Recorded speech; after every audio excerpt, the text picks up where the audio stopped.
reach the top somehow. I'll keep moving on. I won't stop now. I'll keep moving on till I reach the top somehow. I'll keep moving on. I won't stop now. I'll keep moving on till I reach the top somehow. I'll keep moving.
Okay, my Straight Talk family, you are pondering and wondering what's happening to Ian Patch's Liburd. Yes, I was trying to overcome a little difficulty here, but here's what. Nothing stops Straight Talk tonight.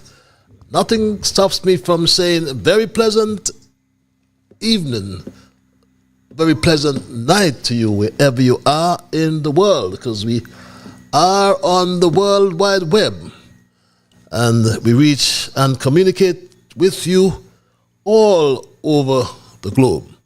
But from right here in St. Kitts and Nevis is from where I say good night to St. Kitts and Nevis, and good night to the entire Caribbean region. We are down south, we up north, we west, we all over the Caribbean, my Straight Dog family. And yes, I've been looking for something and I can't find it. So guess what? We have to do without it. Because it's time for me to welcome you to another edition of Straight Talk. And time for me to reach and touch the diaspora, Kittitian division and Caribbean diaspora in particular, wherever you are around the globe. I know that sometimes, or I know that some of you, I should say, are in Africa. There's some of you in Asia. There's some of you in Europe. There are some of you in... There's some of you, a whole lot of you, I should say, all over North America. So I'm at liberty to say good night.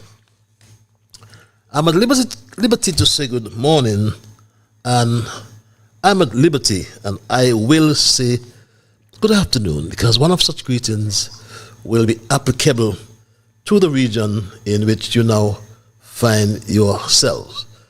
And for those of you who may be joining me for the first time, I trust and hope it would not be your last time. But just to inform you that Straight Talk is a public service program that facilitates and promotes free, underline free expression on all issues of national security, be they legal, be they environmental, be they technological, social, economic, and or political issues. On Straight Talk, we do have a forum to express yourselves freely. Let us, in the process, let us try to raise the level of national consciousness. Let us try to raise the level of national discourse by alerting all people to their rights, to their responsibilities, and to their obligations. My name is Ian Patches Liburd, and I give Almighty God thanks for blessing me with just another opportunity to join you in conversation on yet another occasion.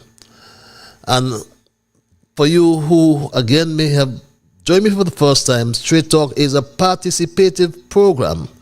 By that I mean we entertain your calls, we entertain your emails, and if you are so minded calling, the numbers are on your monitors.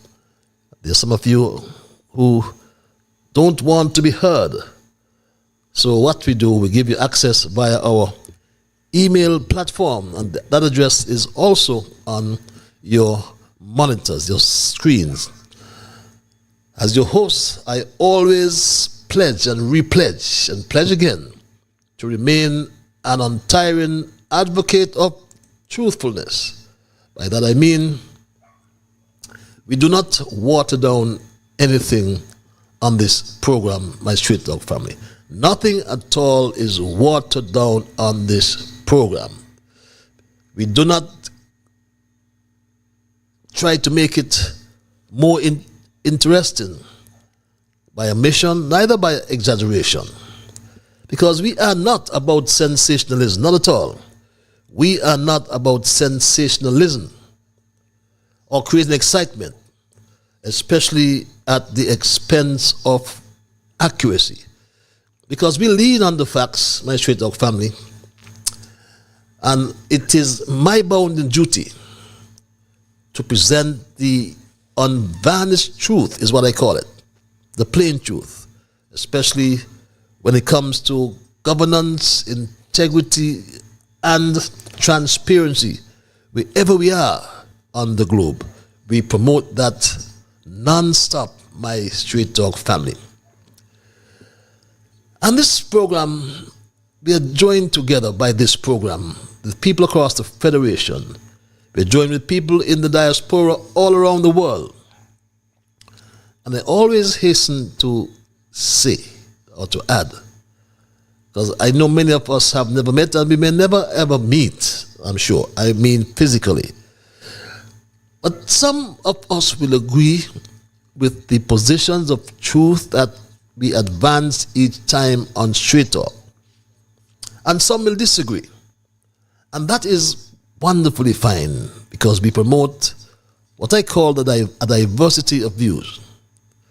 But I'll hasten to add here, what will sadden me, my Straight Talk family, is if we ever start to become disagreeable. So let's just thank Almighty God nonetheless for helping us to understand, oh, how good and how pleasant it is for brethren to dwell together in unity. So let's therefore hope and pray for the day when we will all sing His praise together. Welcome again, my Straight Talk family, and we thank those who share the link. Please continue to do so, because you bring first-timers. And for the first-timers, and for those who support the program as well, through your donations, we say thank you.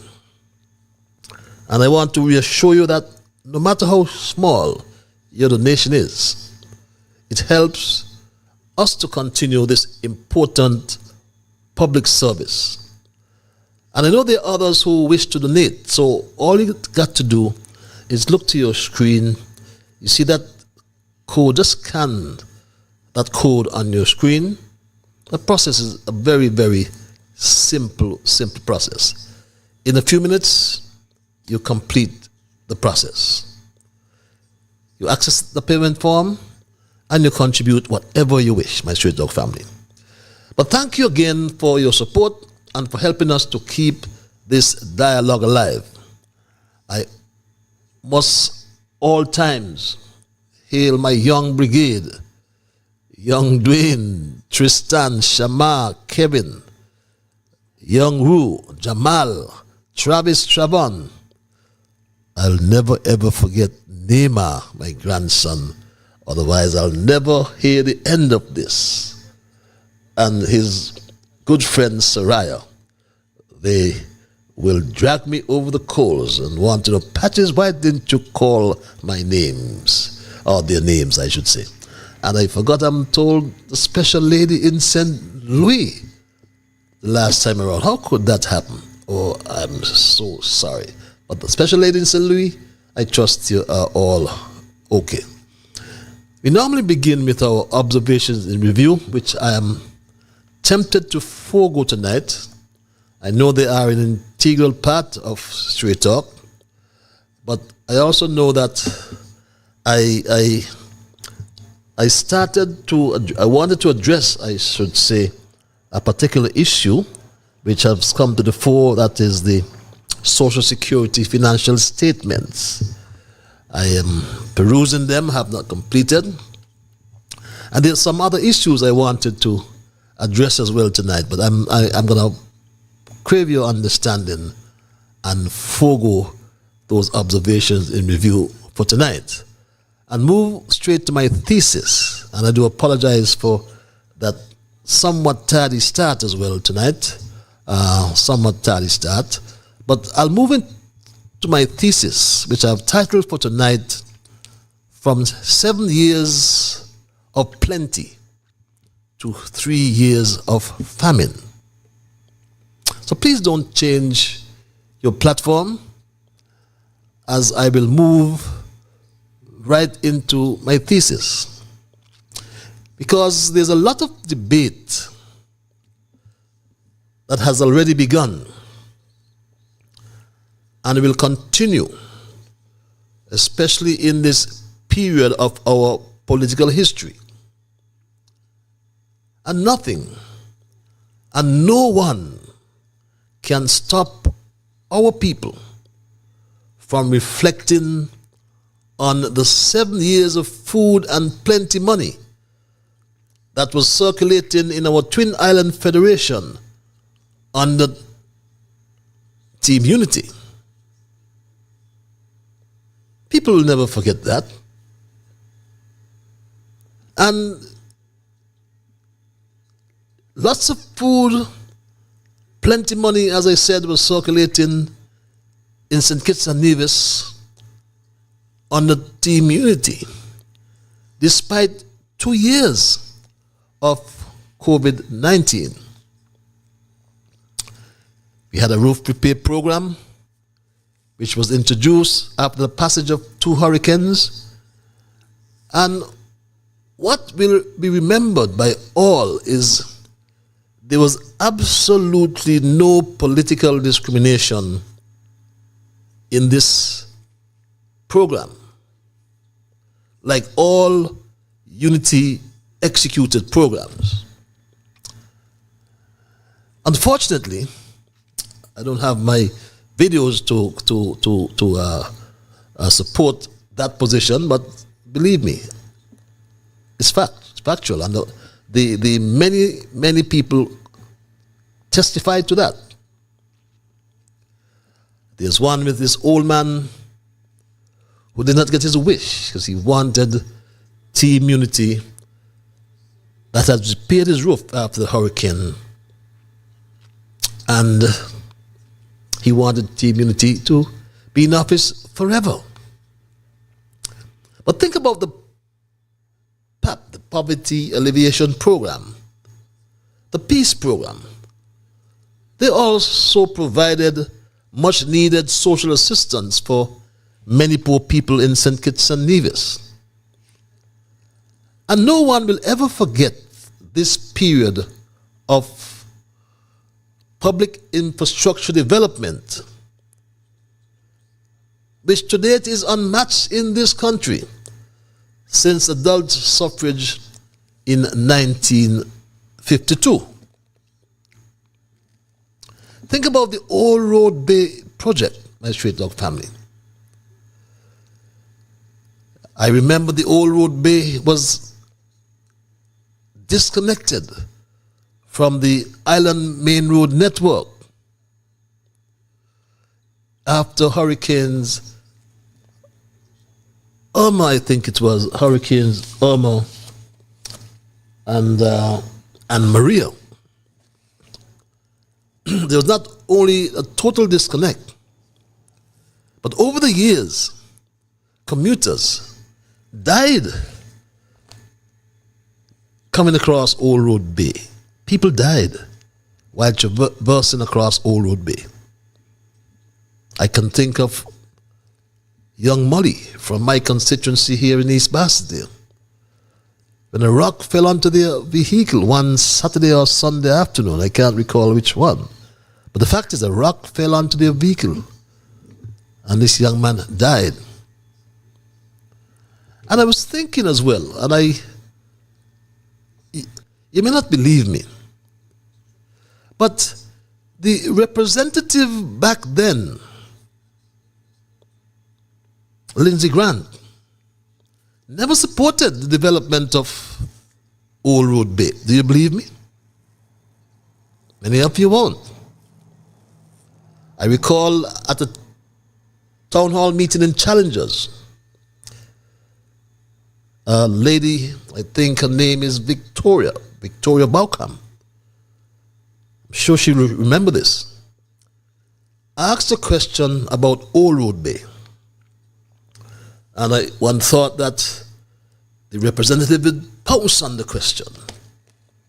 Instead, what he did, he pointed the question to me as the Minister of Public Infrastructure. At that time, I was in the audience giving some support.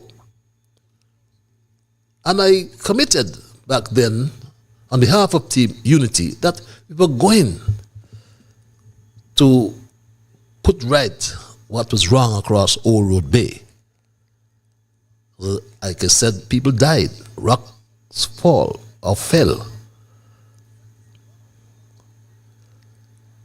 We went to Sandy Point thereafter, at the Sandy Point Town Hall meeting.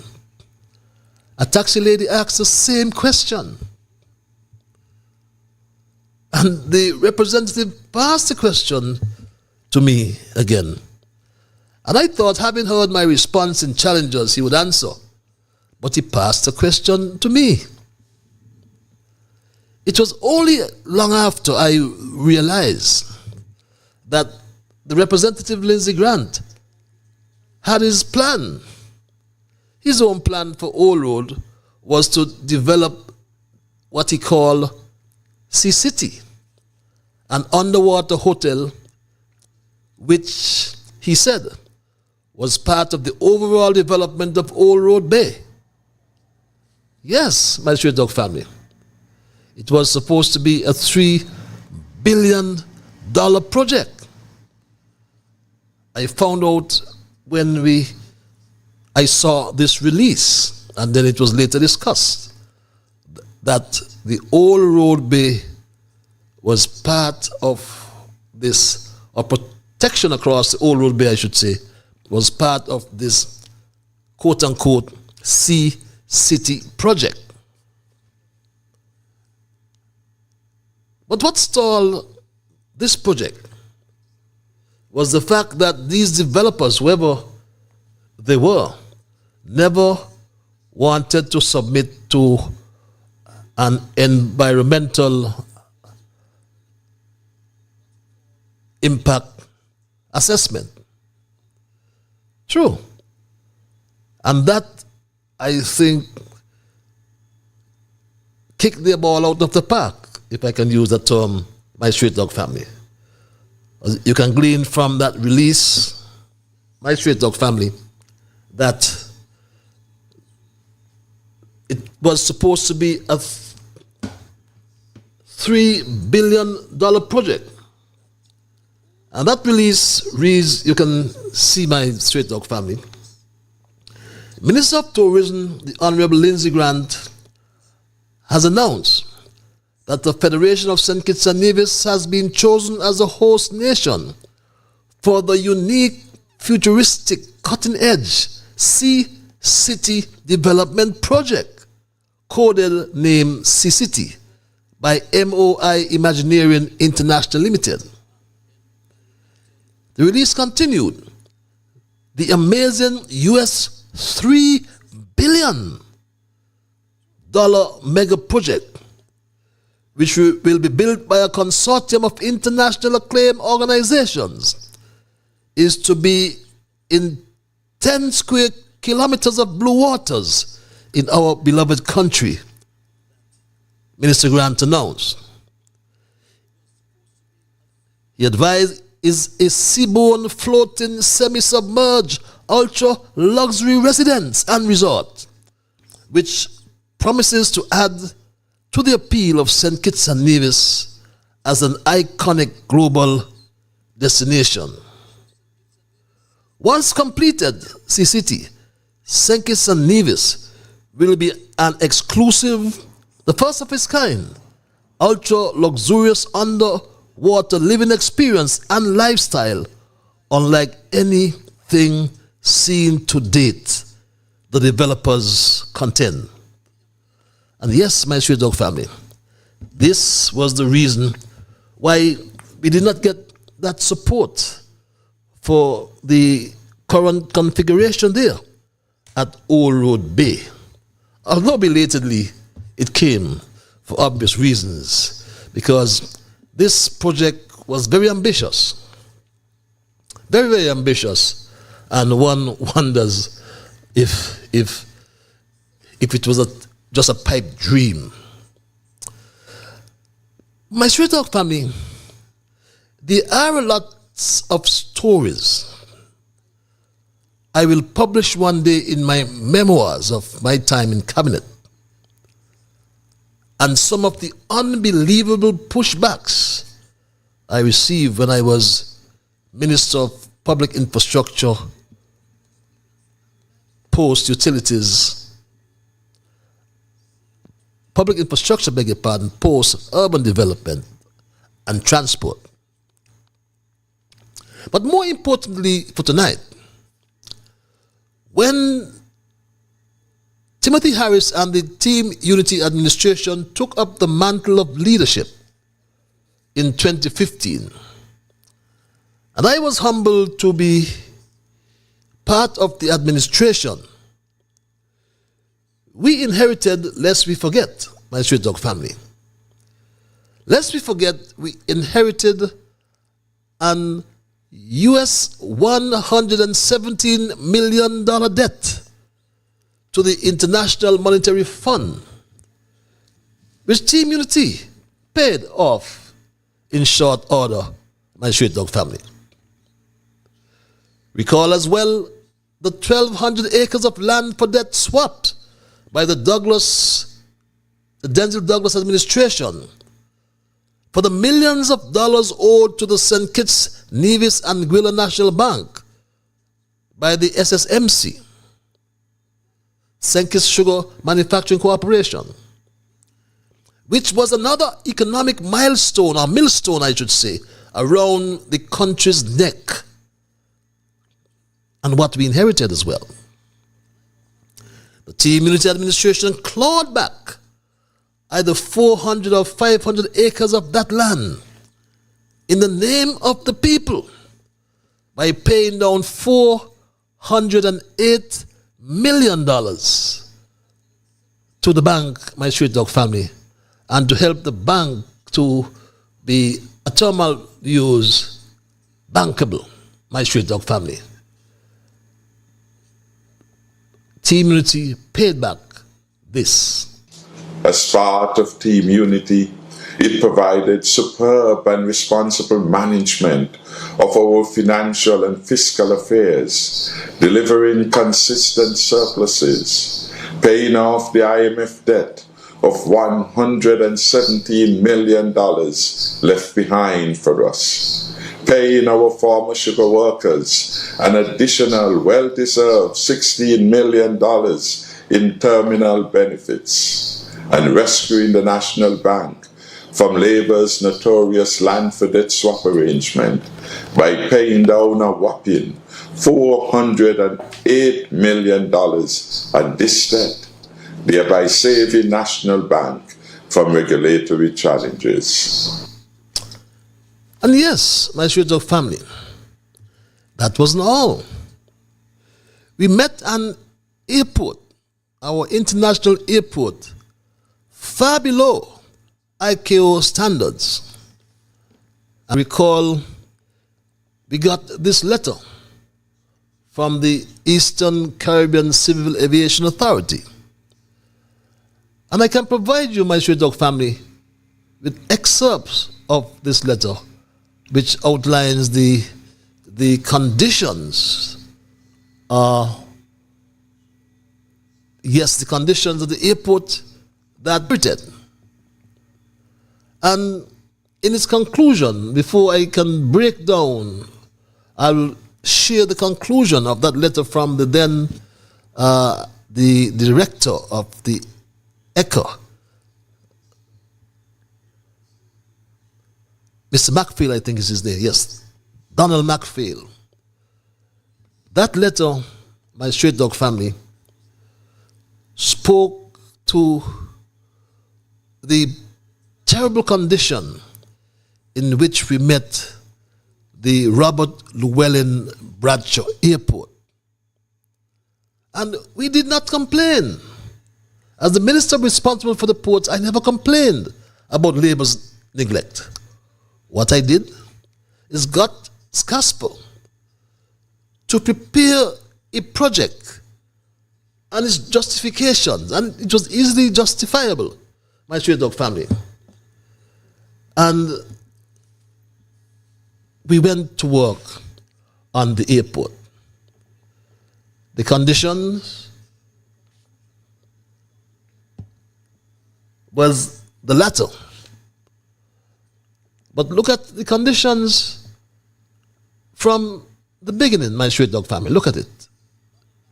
You will see for yourselves the terrible state in which we met our international airport. The runway, the lighting, the taxiways, the fire tender, they were all in what I would call, to put it mildly, all in a deplorable state, my street dog family. And a recommendation was made, believe it or not, to shut down the airport, to shut it down. Trust me, my street dog family. I provide the evidence. I always provide the evidence, like I said to you, my street dog family. And it says, again, that the runway, my straight dog family, and the recommendation coming from ECHO was very clear. The following must be achieved as a matter of urgency for the continuation of daylight operations. Repair the runway surface. Repaint all signage and markings. Repair signs as required. Rehabilitate faulty signs and ensure all signs are in place. Replace all missing runway edge lights, my straight dog family. Replace store install signage and markings. And this gives you an idea of the state in which we met the Robert Llewellyn Bradshaw Airport, my Straight Talk family. It went on as well. It went on as well, my Straight Talk family. And it says, in addition, or a matter of fact, I should go back from the beginning when it speaks to the runway. And it states quite clearly, my Straight Talk family, and it reads, it's on your screens. It says the runway surface is in poor condition and poses a serious risk to aircraft maneuvering the runway. 2, it spoke about the strip. It says deficient in length and width, and there are obstacles therein. The solar panel installation and the fence around it are both obstacles penetrating the transitional surface. It reads, my Straight Talk family. It's clear. It's clear. He said the runway end safety areas. There is no runway end safety area. Signage. And it speaks to the signage again, my Straight Talk family. But this is the poor, deplorable condition in which we met the Robert Llewellyn Bradshaw Airport. And what we did, we repaired it. We rehabilitated it. We fixed it. To use colloquial language, or ordinary man's language, my Straight Talk family. We resurfaced the runway. We installed brand new solar lights on the entire runway. We repaired the 3 taxiways, Alpha, Bravo, and Charlie, and half of the apron parking before COVID-19 shut down the world. Not just St. Kitts and Nevis. The whole wide world came to a screeching halt because of COVID. But my Straight Talk family, I recall as being part of it, that Timothy Sylvester Harris made people feel good. Those who lost their jobs in the hotels, the taxi drivers and the bus drivers, he made them feel good. COVID never stopped the Team Unity administration from resurfacing the entire Island Main Road, constructing the air-conditioned ferry terminal and the east and west bus line or bus terminals. Look at how we transformed Wellington Road with modern condo apartments. And don't forget the brand new second cruise pier that Labour could not build in 20 years, even after my friend Ricky Skerritt. After Ricky Skerritt's last ditch. I have not seen Ricky for some time. Hope that you are well, my brother. But back then, Ricky told us about some legal shenanigans. Yes, Ricky told us about some legal shenanigans.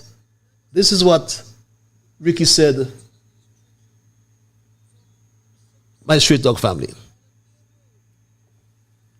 This is a project that has been undergoing significant discussion and negotiation for a very long time, for several months, and a certain timetable had been set, which included a signing for today. As I speak right now, the parties are upstairs, still going through some of the legal shenanigans. That is how lawyers work.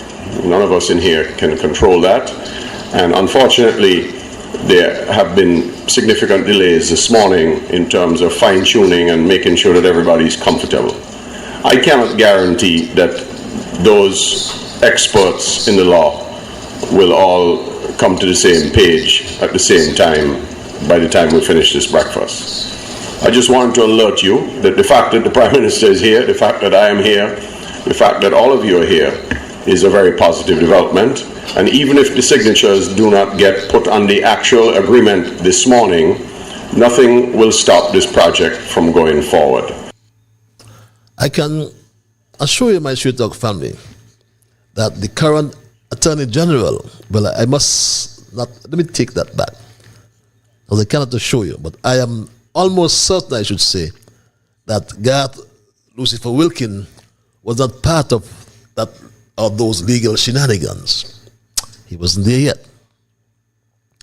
But many things stopped the Douglas Labour administration from going forward with this very important project. And I got the privilege to do so. And I did just that, my Straight Talk family.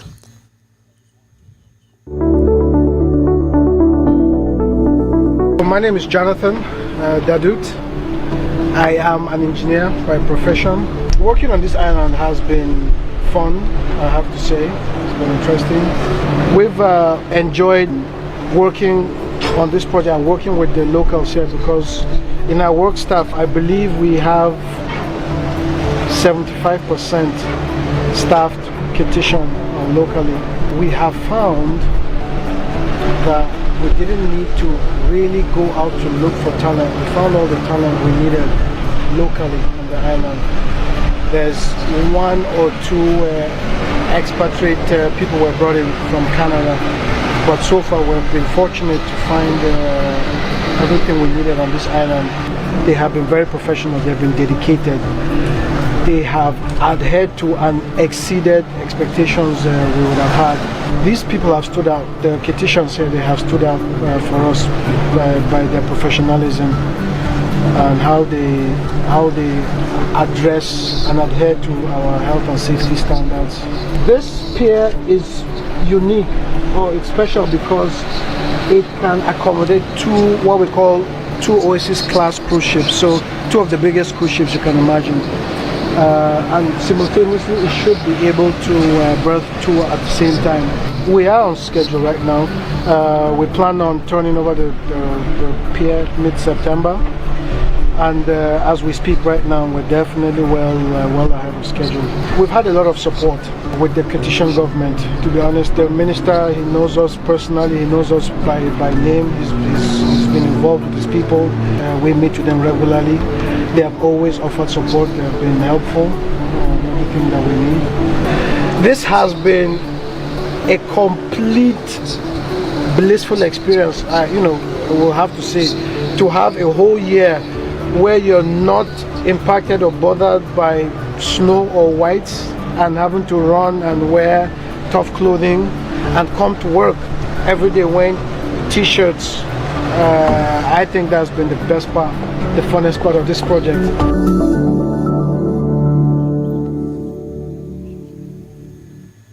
My Straight Talk family, every time I see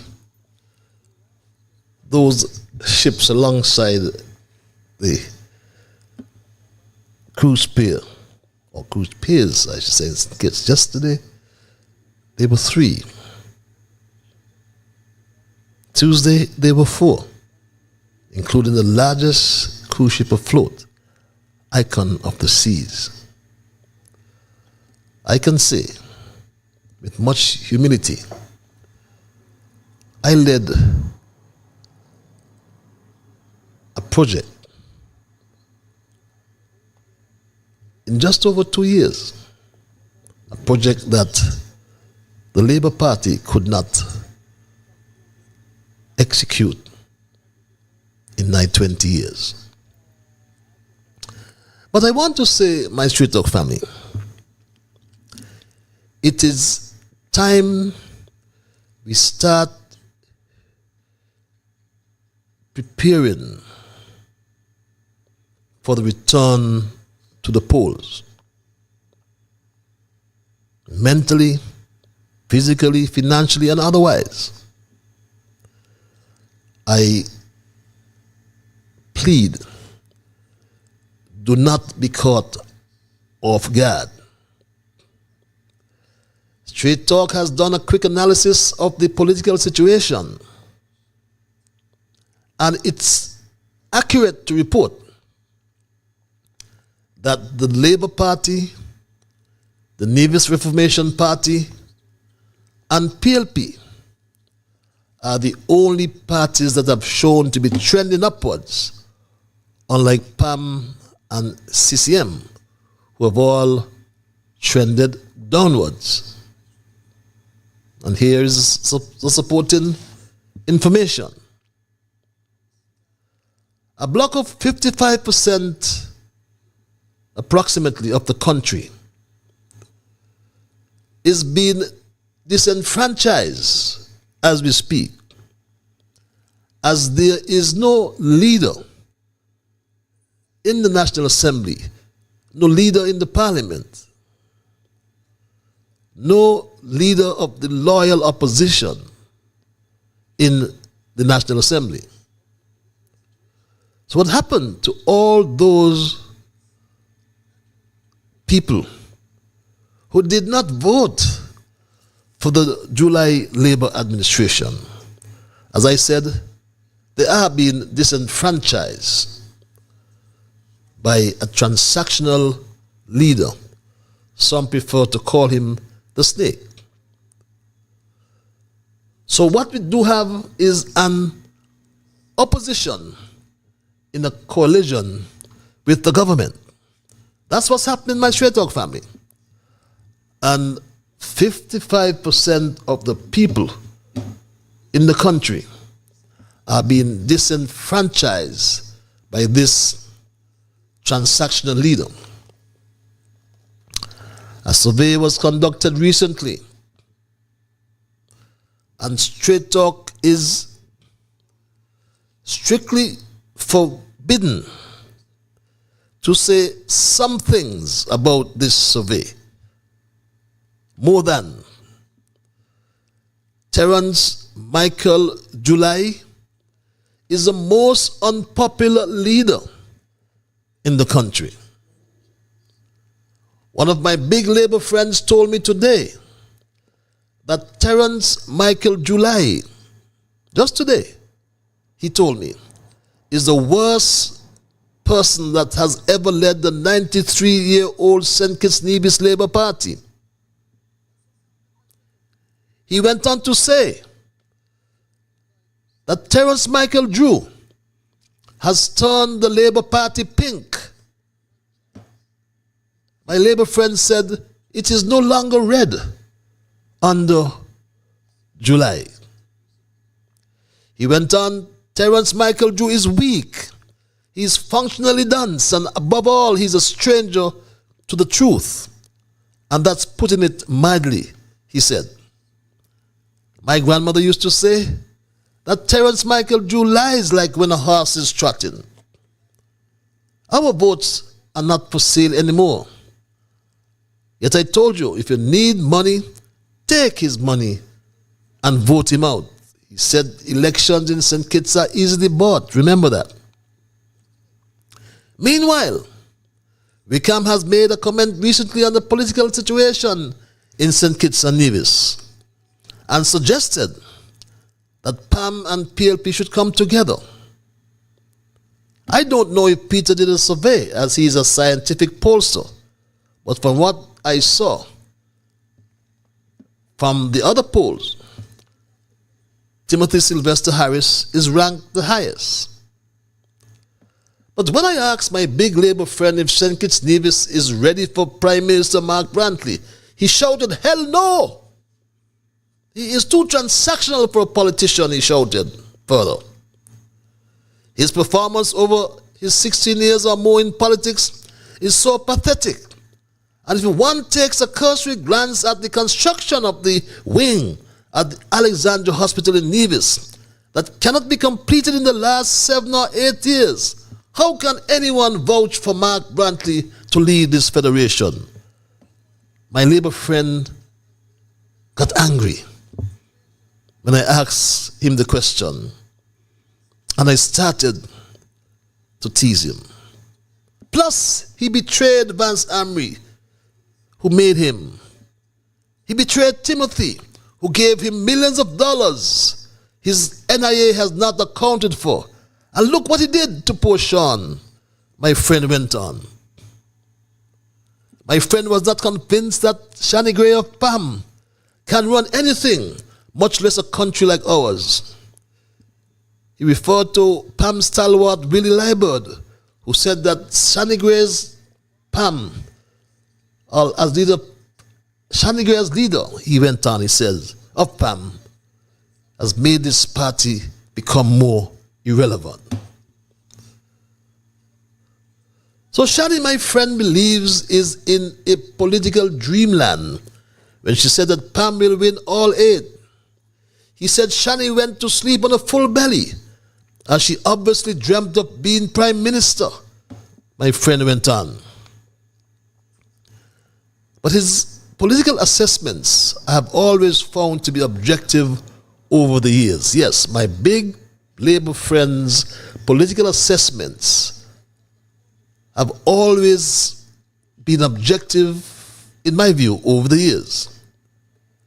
He strongly believes that the other leader, Janice Daniel Hodge, is a silent giant, even though she has not convinced the Federation that she's ready to lead us during these times of complexity, uncertainty, and unpredictability, I should say. He's of the view that Janice is a silent giant.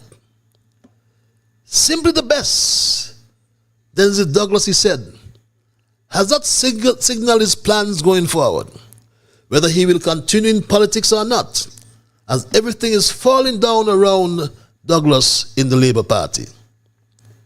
My friend told me that Denzel Douglas, our second Prime Minister, just seems to be comfortable, as he knows that it is better to be in government than to be outside. So traveling the world as Minister of Foreign Affairs is all that motivates Douglas politically. But the country is crying out for leadership. So to whom must we turn, I ask my big Labour friend. Timothy Sylvester Harris, my friend opined, has been tried and tested, and he did perform. But he is cautious that Tim has changed. Tim Harris spent too much time, he said, trying to protect his members of cabinet and by extension the Team Unity administration, even when the current Commissioner of Police and then Inspector James Sutton wrongly or rightly tried to execute a committal warrant for Lindsey Grant and Jonel Powell that Friday afternoon. My big Labour friend conceded, though, that Team Unity's 7 years of success were marked by clear, strategic policies that drove economic growth, infrastructure development, and social welfare. However, the current administration's approach has been characterized by poor fiscal management, my straight dog family, inconsistent policies, and an alarming failure to execute key promises. The absence of a well-defined roadmap for sustainable development has resulted in growing food insecurity, energy shortages, and high unemployment, leading to widespread perception of famine in an environment once marked by abundance. At the heart of the issue lies the administration's lack of experience in navigating the complexities of governance. This inexperience is evident in the administration's failure to prioritize and execute essential projects such as infrastructure development and the diversification of key sectors like agriculture, the failure to cultivate sustainable industries, improve food security, or develop renewable energy sources speaks to a government that is ill-prepared to transition from short-term survival to long-term prosperity. Moreover, the absence of a clear and viable vision for how the nation can become a sustainable island state has exacerbated the nation's economic difficulties. Without a strategic framework for addressing critical issues such as energy independence, agricultural self-sufficiency, and social welfare, the government has struggled to make meaningful progress on any front. The country's shift from a period of plenty to one of scarcity serves as a stark reminder that leadership requires both vision and the experience necessary to navigate complex challenges. As we move forward, it is crucial that we demand an administration that possesses both the foresight and expertise to guide the nation towards sustainable development, and one that prioritizes the well-being of its citizens over political rhetoric.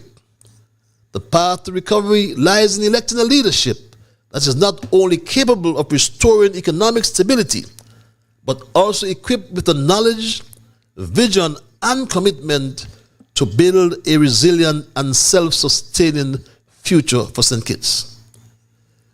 Do not expect anything from these two leaders from across the Narrows, Mark Brantley and Terence Michael Drew, who are flirting with their own political future.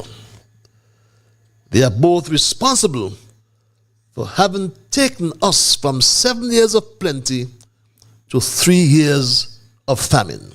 And that's my story tonight, my Straight Dog family, and I am not going to change it.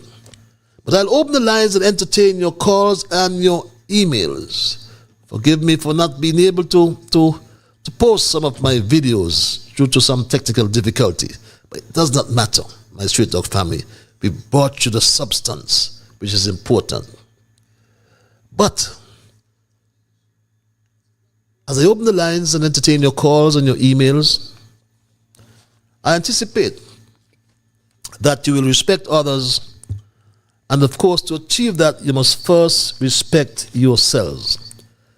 Let us try to be fair to all concerned, and let us try to build goodwill and better friendships. Let us ensure, my Straight Dog family, that the things we say and or do will be beneficial to all concerned. And in saying and or doing those things, let us strive to build a kinder, gentler St. Kitts and Nevis. It's 2 minutes before the 9 o'clock hour.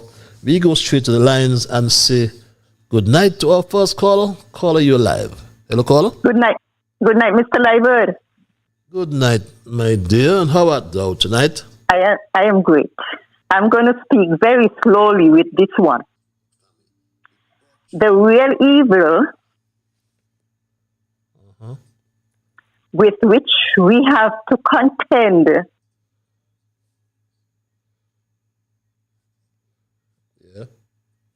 is not the physical evil of the famine,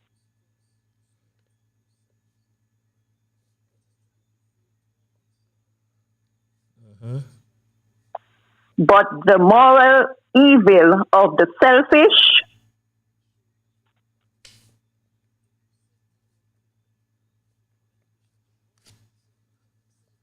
yes, perverse,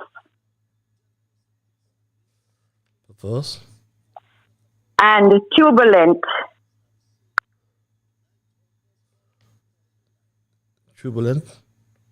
character of the government.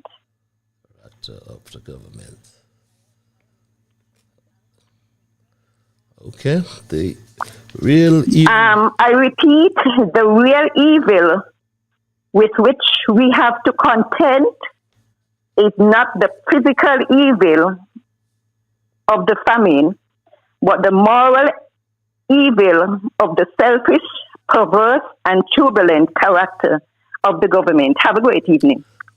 Thank you very much for your usual thought-provoking quotations. And I am not trading shorthand, but thank you for your slowing things up for me. The real evil with which we have to contend is not the physical evil of the famine, but the moral evil of the selfish, perverse, and turbulent character of the government.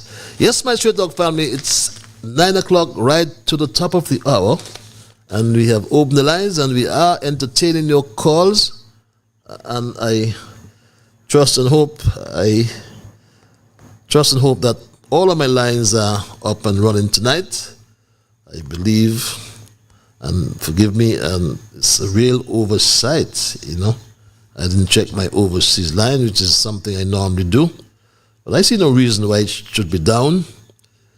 But the lines are open, like I said, and we are entertaining your calls. And I'll as well juggle the emails because I'll have to ensure that I don't necessarily have to run over for so long, having forgotten my emails. So I'll take this email now. Good evening, Patches, reads this email. I hope you are doing well. Yes, thank God I am. Patches, the old adage that where there is smoke, there is fire, still holds true. Patches, two examples of smoke in ancient traditions is when a new pope is chosen. A continuous plume of white smoke beams out of the skyline's chapel chimney at the Vatican, signaling such. Secondly, the Native American people use smoke to signal danger, transmit news, and to gather people to a common area. Yesterday's news by SKN Nevis Times reporting PAM's discarding Azad Gums as the PAM candidate for constituency 4 is a clear indication that there is an out-of-control fire burning in the inner chamber of PAM that no one in the room is able to extinguish, which definitely has the capability to utterly and completely destroy PAM. Patches, on April Fool Day, 1st April 1992, then Prime Minister Dr. Kennedy Simmons fired his Deputy Minister Michael Powell, and up to this day he hasn't the decency to tell the nation the reason for the dismissal. 2 years later, Kennedy Simmons and PAM lost power. On the 25th of January 2013, Prime Minister Denzil Douglas fired his Senior Minister Dr. Timothy Harris. In 2015, Denzil Douglas lost political power.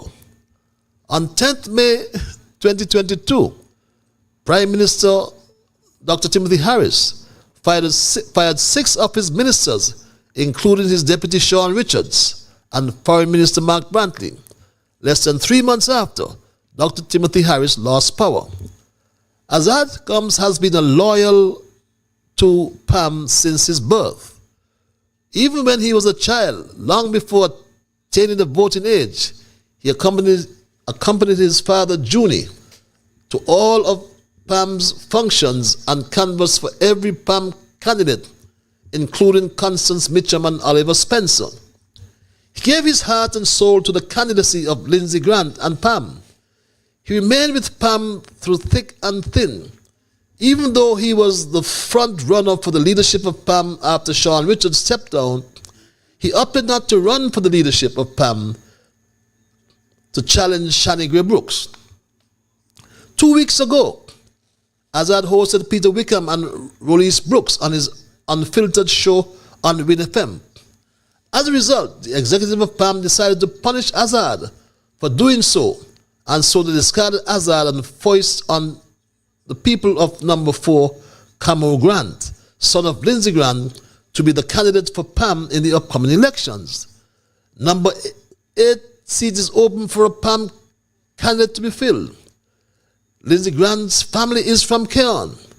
If Cameron wanted to run for PAM in the next election, then number 8, where he should have started to get his feet wet, as even though he would have been beaten badly by Dr. Joe, at least he would have gotten the experience and would wield and come again. Patches, in this regard, the political earthquake caused by the executive of PAM will undoubtedly make Samuel Duggins a landslide winner of number 4 electoral seat in the federal elections. Mind you, Patches, Azad is not just loved in number 4, but is loved all over, and PAM voters, prospective voters, will definitely punish PAM for this ill-advised move, just as they did to Team Unity in 2022. Thank you, Patches reads this email. Very interesting email. Wow. How accurate is the content? Good night, Patches. Please allow me, through the medium of your great and informative show, Straight Talk, to give some free and unsolicited advice to Azad Gums as to his next political move and future. Patches, given the mistreatment and national humiliation just meted out to Azad Gums by his own PAM party, even if PAM returns to him after the intense pressure and backlash they are facing for booting him out, I am advising Azad to be minded that once burned, he should be twice shy of PAM and forthwith resign all the positions he's holding in PAM. The damage they have caused him will not allow him to recover if he remains in their political fold, as PAM has made him damaged goods in the eyes of the electorate. And given the fact that elections are so close around the corner that he needs to either run as an independent candidate or form his own party with like-minded young, clean character candidates and contest only 1, 2, 4, and 5 seats. However, if Azad wallowed back in PAM's mud and run as their candidate, he will suffer a crushing defeat, as PAM has destroyed any semblance of chance he had in being victorious in that seat. I say so because persons now see PAM as a party that cannot be trusted, a party that took advantage of a good and decent guy, and any potential voter will refuse to vote for Azad if he runs on a PAM ticket. Azad should not align himself with PAM, PLP, or Labour, as if he run on his own, he will be shocked to see that he stands a much greater chance of success at the polls, as people are truly fed up with PAM, PLP, and Labour will vote for Azad. With this move, Azad would stand the chance of being our next Prime Minister, with negotiations with the winners of the other seats. With him moving now, Patches, to distance himself from PAM without delay, he will see that the rejection of him by PAM is a blessing in disguise, as he now stands this one and only chance of garnering the people's sympathy vote, as I can guarantee him that the people of Number 4 will rally around him and his prospective party and give them all their full support. As I come to Prime Minister, the people of Number 4 and SKN are proud of you and are rallying behind you, reads this other email. Good evening, Patches, and listeners at home and abroad, reads this email. Tonight I am putting Minister Marsha Henderson on blast, because either she is asleep at the wheel or she is complicit in yet another backroom land deal under Dr. Drew's government. How is it possible that prime government land on the Frigate Bay Golf Course has been sold to a major supermarket chain, yet Marsha, the government's own representative on the Frigate Bay Development Board, claims to know nothing about it? Is she a board member in name only, just there to collect a title while the real deals are done in the shadows? And if she did know, then the question becomes, did this deal follow the legal process as laid out in Astafan's commentary, or was it another sweetheart arrangement for the privileged few? Where was the transparency? Where was the consultation? Or was Marsha's job simply to stay quiet and hope the people of St. Kitts wouldn't notice? Dr. Drew promised accountability, but all we are seeing is more deception. Patches, I'm calling you to turn up the pressure. Marsha must answer for this. Was she out of this loop, or was she in on the game? Either way, she has failed the people of St. Kitts. Let's get to the bottom of this. Marsha's silence on the golf course land sale. Well, she is in fact the minister of or responsible for the Frigate Bay Development Corporation. So she's not really on the board. The board is responsible to her. Wow, Belcat just say got master tongue. We know that already. So let's go back to the lines and say Carlo good night. Hello, Carlo. Patches, good night. Good night, sir. We are on the same wavelength tonight. I don't know what caused that, But I was looking at my computer as a polling that I did, and when I saw you came up with that information, I said, "Wow, look at how positive mind can work together." So the wavelength was good. But I want to applaud you for what you have done in your duty when you was there as a minister. And that's what you've been appointed for, to support the people in the country. It was not like it's a favor you have done for the people, but that's what you've been paid for, you've been elected for, and you have done your part. But the only negativity that I hold against you in one point is that bus stop at Liverpool Road. I don't appreciate it so much. I think it was more, you try, but it was like the bus drivers, they were surrounded in captivity, because when one bus park up there, the other bus cannot get out unless you fill with people. So that was a little, on the side what you did there. But let me move on, Patchy, to my... You mean Wellington Road? Right, the bus okay, stop up there. Well, Right. Well, that was the bus. That bus drivers, they wanted the system, which was as I said, I said it's a country boy, and I can say it publicly, that the system they want to introduce, some first come first served system was a silly system, and was not conducive to good order. But anyway, that you were saying. Sorry to cut you off. Okay, not a problem. We are dialoguing. But Patches, I was looking at my computer tonight, and I did a survey. I'm not hearing you. Are you there? Yeah, we're hearing you. I'm hearing you. Yeah.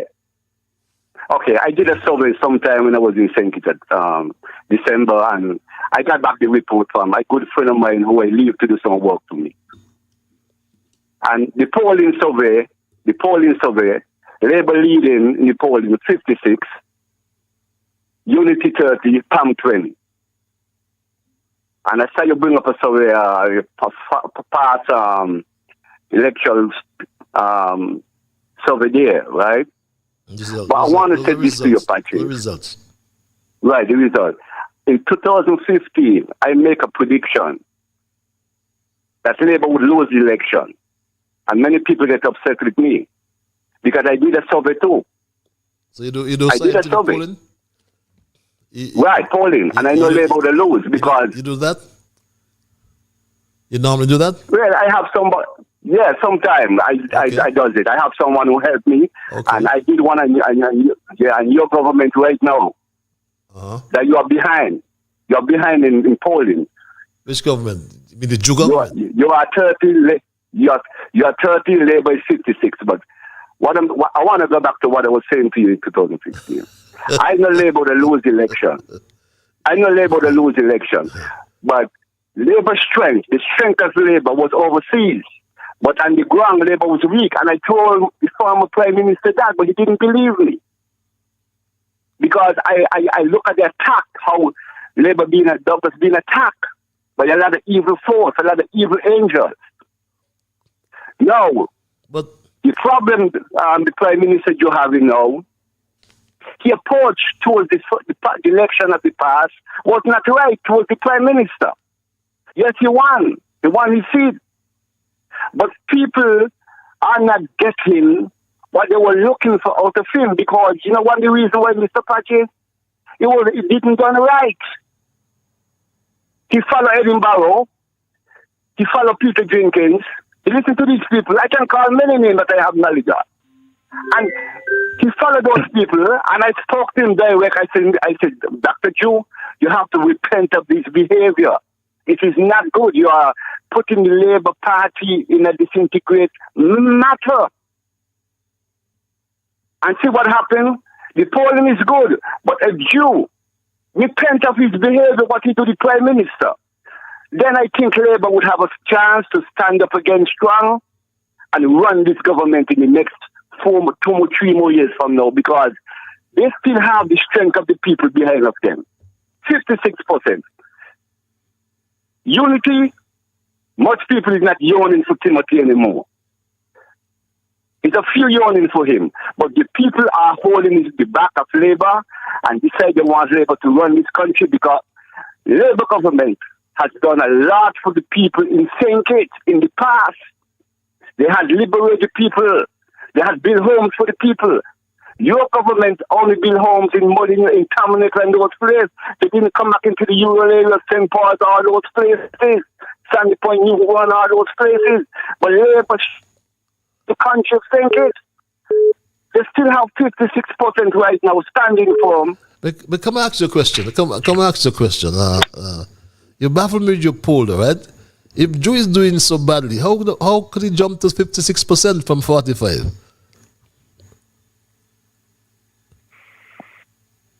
Are you there? Are you there, my brother?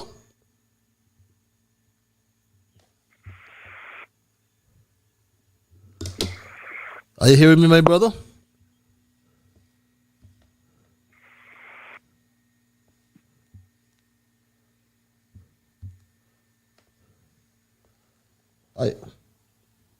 Yeah, I'm hearing you now. Okay. I was asking you, could you hear me now? Yeah, I'm hearing you now. I'm sorry about that. How could Joe jump from 45 to 56% Labour when Joe is doing so badly? What kind of polling you doing? Well, because, yes, a polling, because What kind of poll is that? the people, well, the underground, I was on the ground, and I have somebody on the ground has done that for me too, right? Okay. Because the people... Let me ask you one other question. I'm going to have Melissa going, so I'm going to wrap in a minute. Okay. Let me ask you, I was speaking to a big Labour friend of mine today, and I know you're a big Labour man yourself. Still is, right? Right. Still is. But let me ask you a question. My friend said to me that Joe got Labour pink. Labour is no longer red. Do you believe that? Mr. Patches, in a percent of truth, I would have to respect people's sentiments. But it's true. I have to respect that. It's not really true, but there's some serious mistake in the leadership of Joe. When I spoke to you about it just a while ago, there's some serious mistake when he was running to be the leader of the country. What he did was not right. It was not correct. Okay, so he's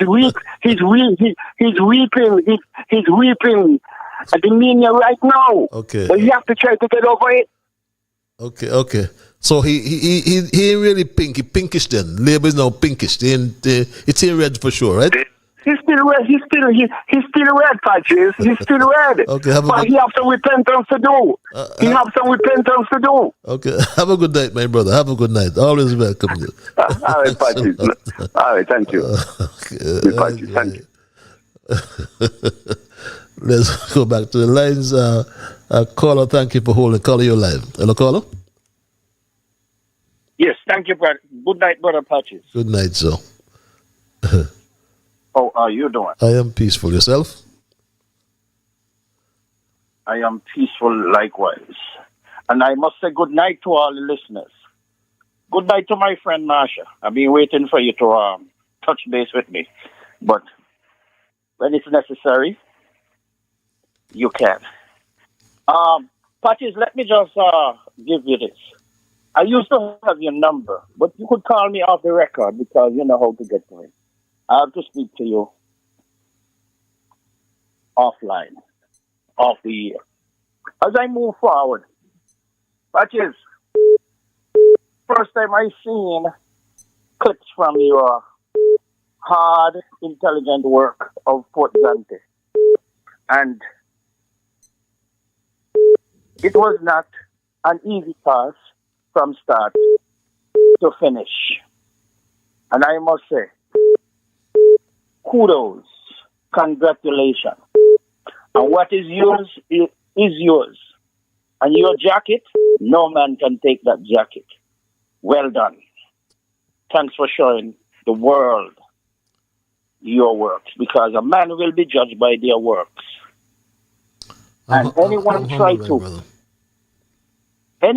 to grab your jacket, it's not going to fit. It will be not legit to fit. And my encouragement to you, if you don't realize, listen to my colleague, listen to others, but listen to me. You are the strongest political influencer in the Federation of St. Kitts and Nevis. You know why? Thanks to Straight Talk. You reveal intelligent moment, intelligent thinking, moving forward. You make people aware of what is going on in your country. Who else do that? What other media do that worldwide? Straight Talk, St. Kitts and Nevis. And no one can take. One can challenge your jacket, but they cannot get it. If I may move forward, I am appealing to the people of St. Kitts and Nevis, especially St. Kitts. Now, look back where it began. During the time of peer unity, and now is labor. Look back at the promises that was made. Look at the promises. Was there any deliverance? What do you get? Depression, oppression. And am I looking at the word famine? My brother, I will say to the, look into yourself and wake up. If you need better for yourself, continue look for better. You all choice think it would have been better, and I along with you all. But look at it now. I cannot give another chance to the Labour administration again. Once bitten, twice shy. Do you want to be bitten more? Well, nothing gonna left if you get bitten again. And look at the political parties that is yet to come. Look at the independent candidates and look at candidates who have served well. Well, if Timothy, the leader of the PLP, the Unity Party, was like the devil at once, well, I can tell you, Timothy looked like God to everyone else. Okay? Timothy looked like God. I will reiterate that. Okay. Okay? He is the devil so far, and no one can take his jacket until the challenges that is coming, yet to come for the next election, the chips fall where they may. Parties are going to yield right there abruptly, and I will try again. But my encouragement to you, please, please, please, please, come into this next election. You will win. You shall win. No one can stop you.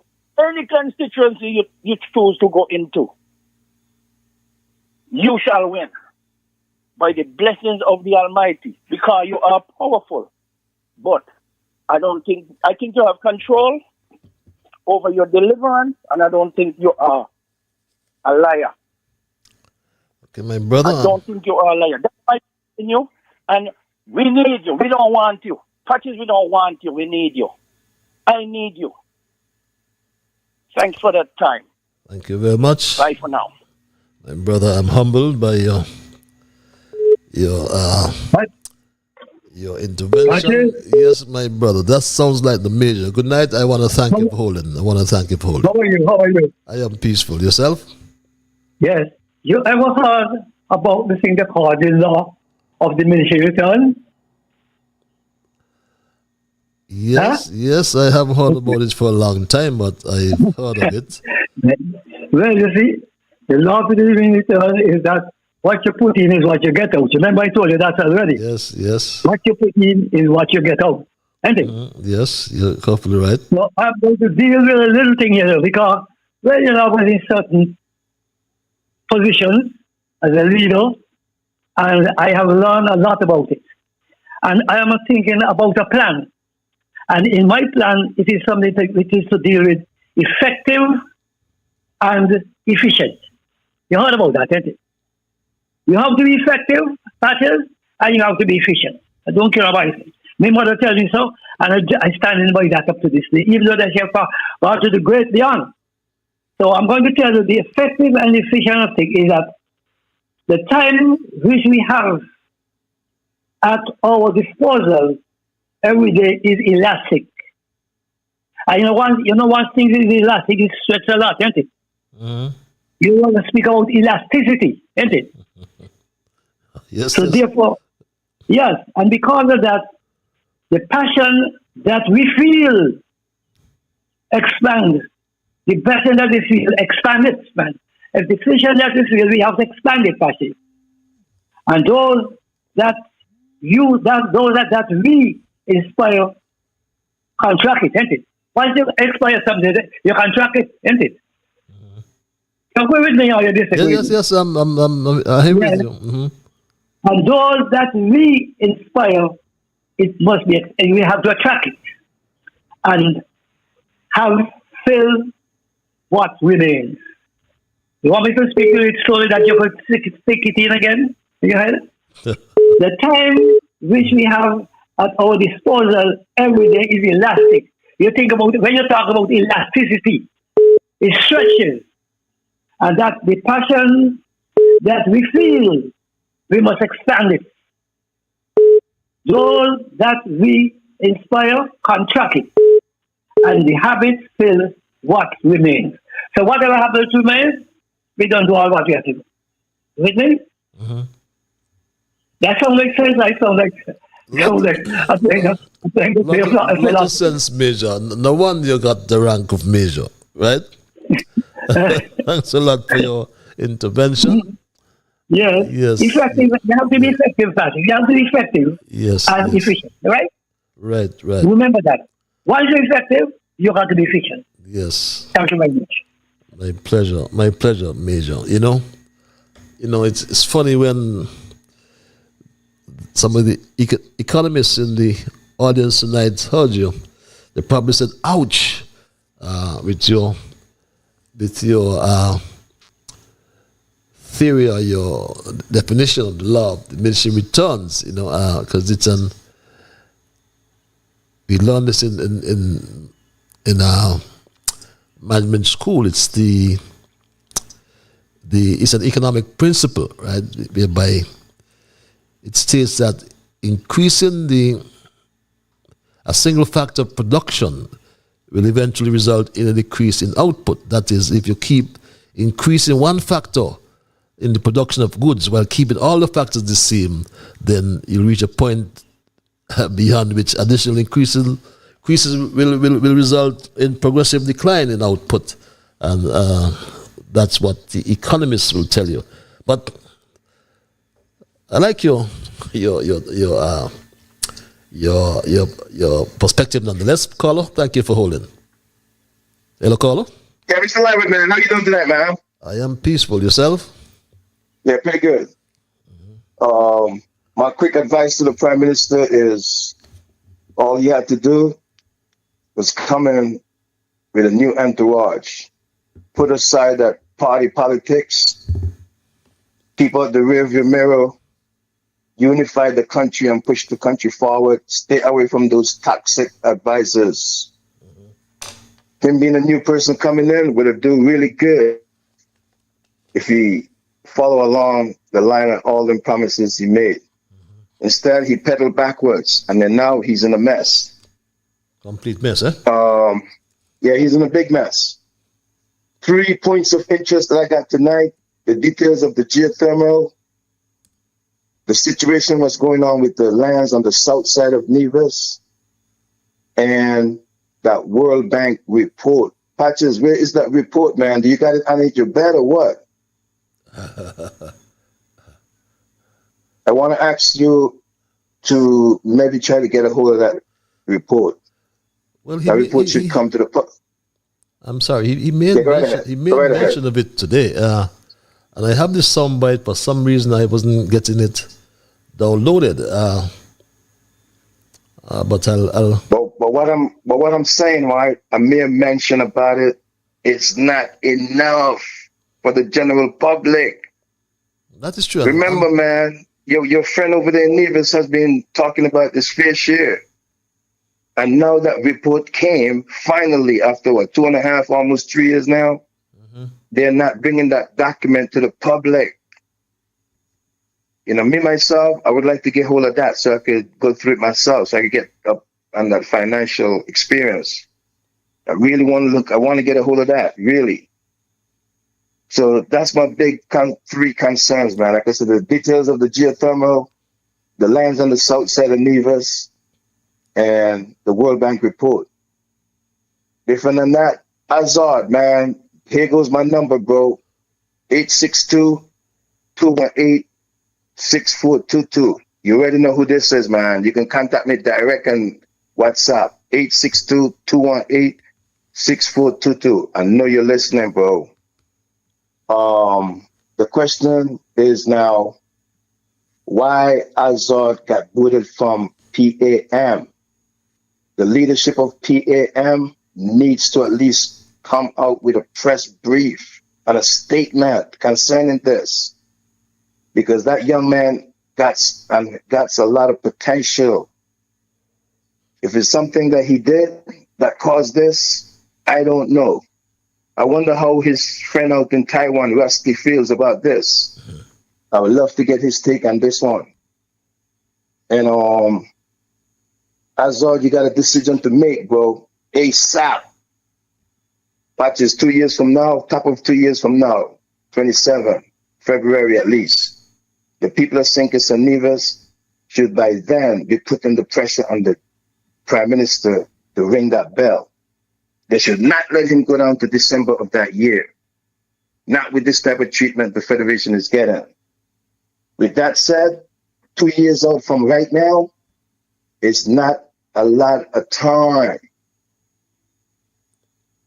Based on what I heard about Azad getting booted out as deputy leader of PAM, St. Kitts and Nevis, I'm going to say it again, the place is in a political crisis. And 2 years from now, Patches, we are already seeing a lot of immaturity with all of these recycled politicians. So Azad, 2 things I would probably tell you, bro. Come in as an independent, take your chances, and see if you can rally some other persons as well to come in with you. But the Timothy Harris factor is going to remain no matter what. He is still an important figure. If Timothy Harris stays there and bumps around and get back in the mix, me personally, I'm starting to feel like he should go right back in that prime minister seat and at least serve out those years that he didn't serve out in that second term with that unity. And whether Azad going to be an independent or there might be any chance of him linking up with Timothy, Azad, you should explore. But once you explore, it's no going back to PAM, bro. But don't be afraid to do it because you are a lawyer. You already have an established profession that you can roll back on.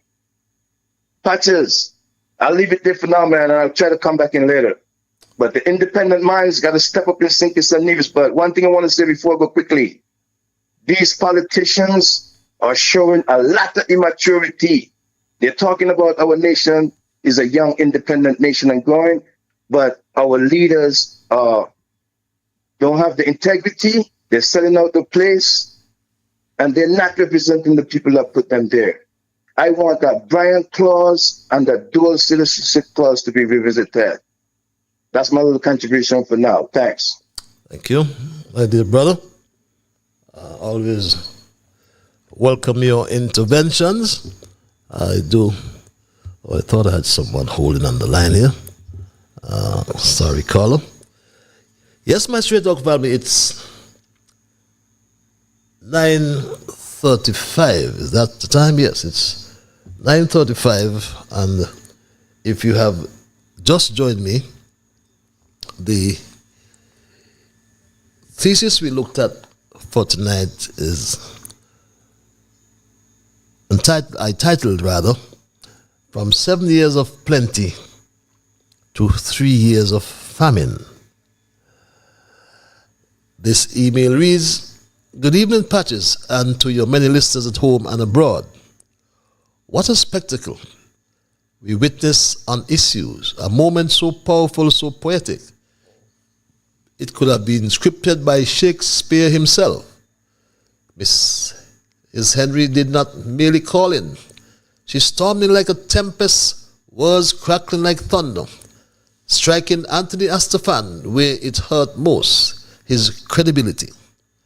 With the precision of a master swordsman, she carved through his hypocrisy, slicing away the grand illusions he has long peddled. As she laid out the facts, each word was a hammer blow, each revelation a tightening noose. And Astaphan, he sat there, a man unraveling before our very ears, his face morphing from red to pink, then to an alarming shade of pale, as if he had seen the ghost of his own past deceit staring back at him. Sweat must have slicked his brow. As the walls closed in, his once booming voice reduced to a pathetic whimper. Jamiela MacPhail, sensing imminent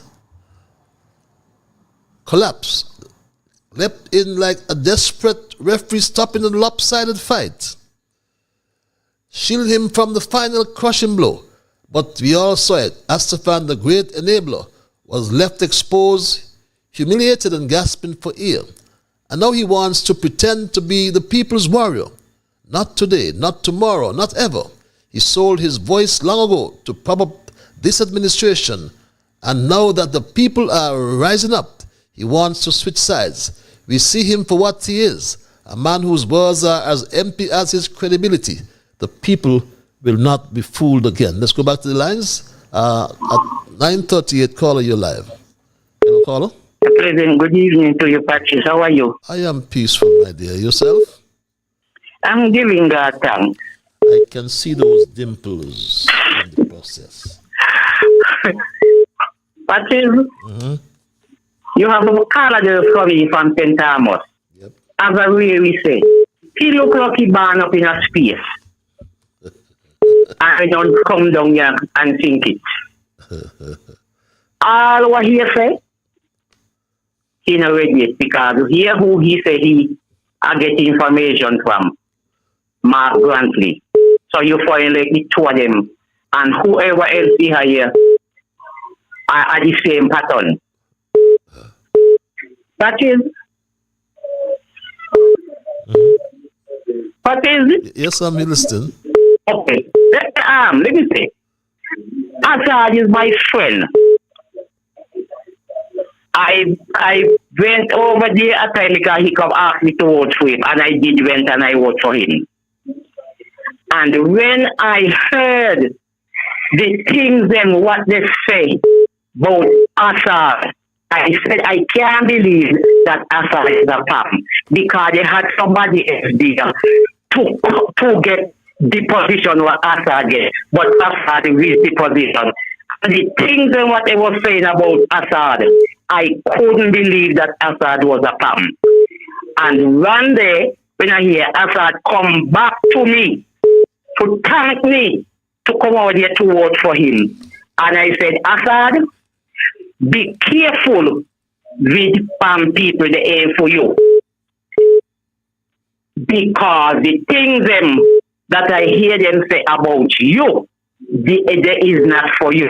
I say, I am not going to tell you no who always say bad things about you, but be aware of people then. That's what I told him. I sorry for Assad is my friend, but I sorry for him. Have a good evening, Patches. Have a good evening as well, Street Dog family. Well, many of us can speak about Pam Some will and some won't. On Tuesday afternoon, reads this email on Freedom FM issues. We witnessed a stunning display of selective censorship. Jamila McPhail, who loves to parade as a fair and balanced moderator, swiftly transformed into Astafan's personal shield. She was shutting down Mrs. Henry just as her hammer of truth was about to deliver its final blow. Mrs. Henry came armed, her facts precise, her argument unshakable, her delivery went relentless. She had Astafan backed in a corner, his face cycling through shades of red and pink like a malfunctioning traffic light. His words fumbling as he scrambled for cover, but just when his unraveling became too glaring, Jamila stepped in suddenly. Mrs. Henry was off topic. Suddenly she wasn't offering solutions. Yet moments later, Curtis Crook was given free rein to ramble and rant like a man possessed. No shutdown, no redirection. Was Jamila following orders, or was she simply unable to rein in her own biases? And then a bigger question arises. Was there a possibility that Judy Liburd intervened to save Astafan? Was there a silent hand guiding the censorship? A coded nod, a secret button under the desk, that when press gave Jamila the signal to cut the mic of anyone daring to expose the inconvenient truth? And then a bigger question arises. Was there a possibility that Judy Liburd intervened to save Astafan? Was there a silent censorship, a coded nod? I think I read that before. Coincidence, strategy, or a well-rehearsed game of media manipulation? We may never know, but what we do know is that the people are watching and they are not fooled. Read this email. Let's go back to the lines. Caller, thank you for holding your live. Hello, caller. Greetings, Brother Patrice. Greetings, my dear brother. Sounds like... Yeah, Raskalunji. Raskalunji. How about thou, sir? Good. I want to ask a question. Do you think that the geopolitical situation at this present time have any effect on our country? Of course, it will have effect on all countries. Okay. On all countries, especially in the Western world. Yes. Okay. You hear the cost of eggs gone up in the US, so why you think it wouldn't go up around here? Although we have local eggs, but you know what happens. We have to import. I'm glad you said that because the inflation is global. Mm-hmm. Because, like you said, gone up in the US, so you don't go up double times here. Because, like, we import everything. The reason why I pose that question, my brother, is that I keep saying to us, right? We got to stop this pot calling the kettle black politics. Because my position is, if the government changes today, the situation, the economic situation ain't going to change on the ground. That's what I'm saying. We got to understand what is happening. Now look here. The Prime Minister of England, right, is saying, is building up Europe defense, because what happened now, the United States, since Trump come in, they don't want to deal with NATO no more in a particular way. They want NATO to be with their own defense systems and mechanisms, right? So now the Prime Minister of England, he's talking about sending troops to Ukraine when people talking about diffusing the situation. And the European countries are saying basically that they're going to put up money in order to send armaments to Ukraine. Right? Now look at this now. You know Trump fired the top general in the United States Army who is a black man? He fired him because of drone trust us. Not only that, Pete Hegseth, right? He's one of the officials in the Trump administration, right? Said that he's a Marxist. He believes in Marxist ideas. I mean, we got to look at what is happening geopolitically. That's why I'm raising these questions, brother. We got to resolve our contradictions here.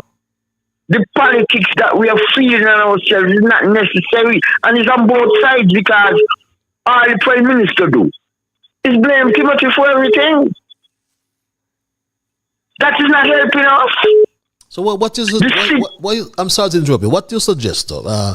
I suggest that we sit down and trash out our differences and come to a conclusion, some understanding which way forward for our people and our country. When you say we, you mean all the parties or the people?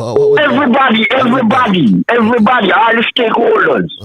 Everybody, we're leaving out nobody. You think that? Because that's what happened. That's the only way, my brethren. Okay. Because what I'm saying to you, this inflation ain't going nowhere soon. I mean, sometimes you're going to town and you want to know what's going on. Only when ships see you see the place look kind of busy. This thing is serious, my brother. Look here again, right? You know Trump is selling passport now to Russians.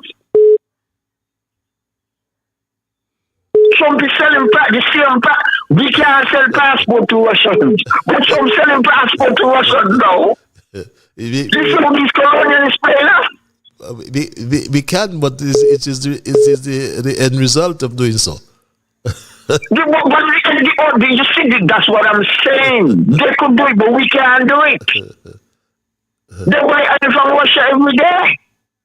I mean, I'm looking at a YouTube piece this morning, and I saw Trump selling passport to Russians.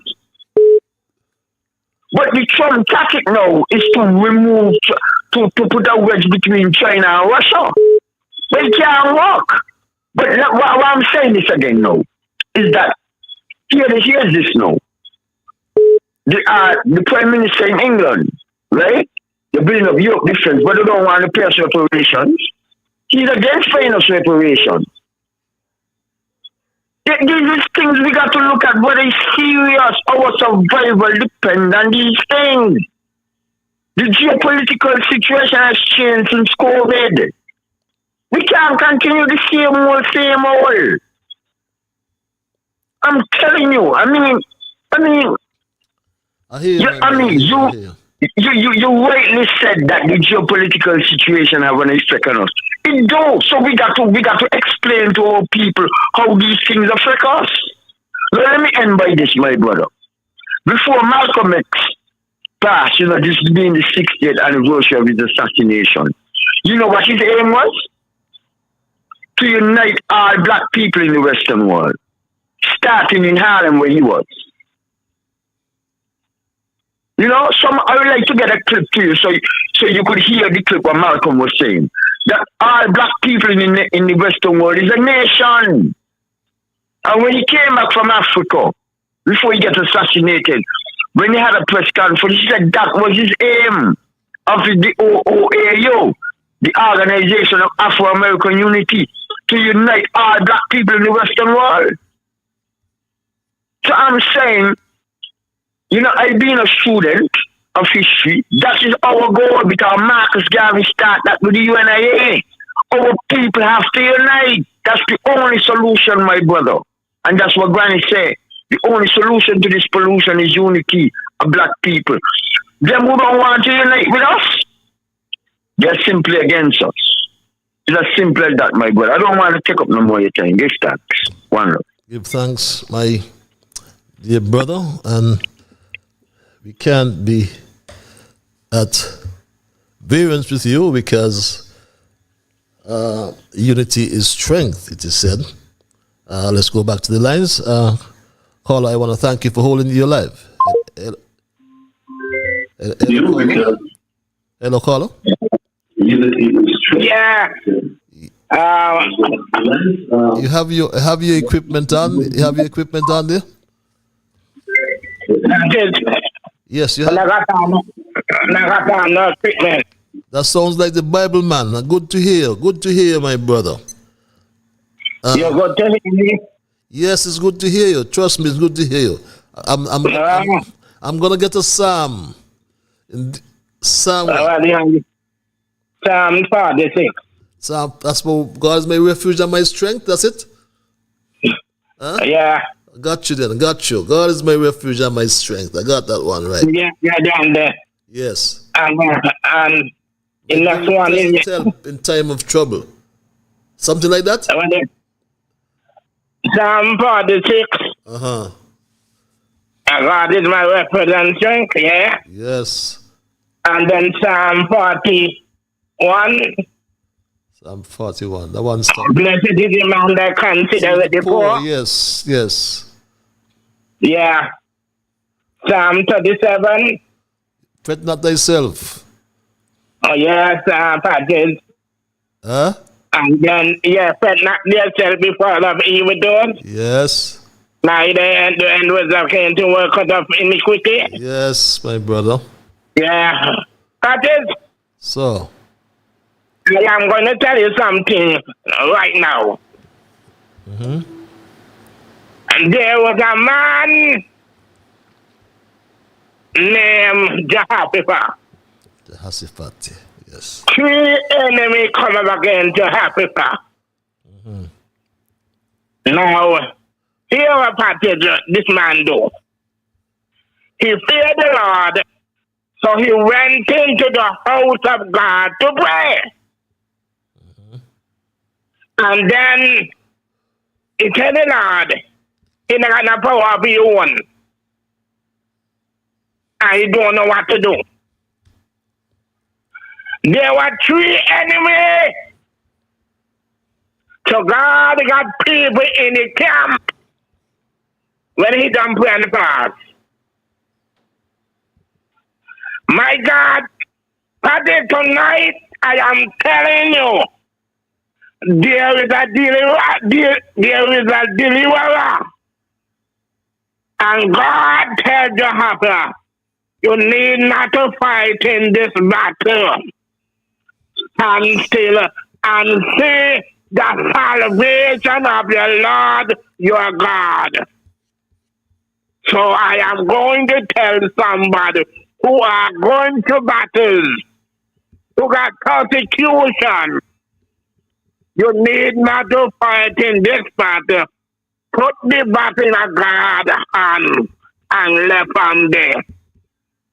And God is going to reward you. That is good night to you. Good night, my brother. Thanks a lot for your intervention. The Bible man, we go back to the lines and thank this caller for holding. Caller, you're live. Hello, caller? Yes, thank you, Patches. Yes, good night again. Good night again, all listeners. Patches, I happened to listen CNN last night, and they made mention that the very few countries that could enter North Korea,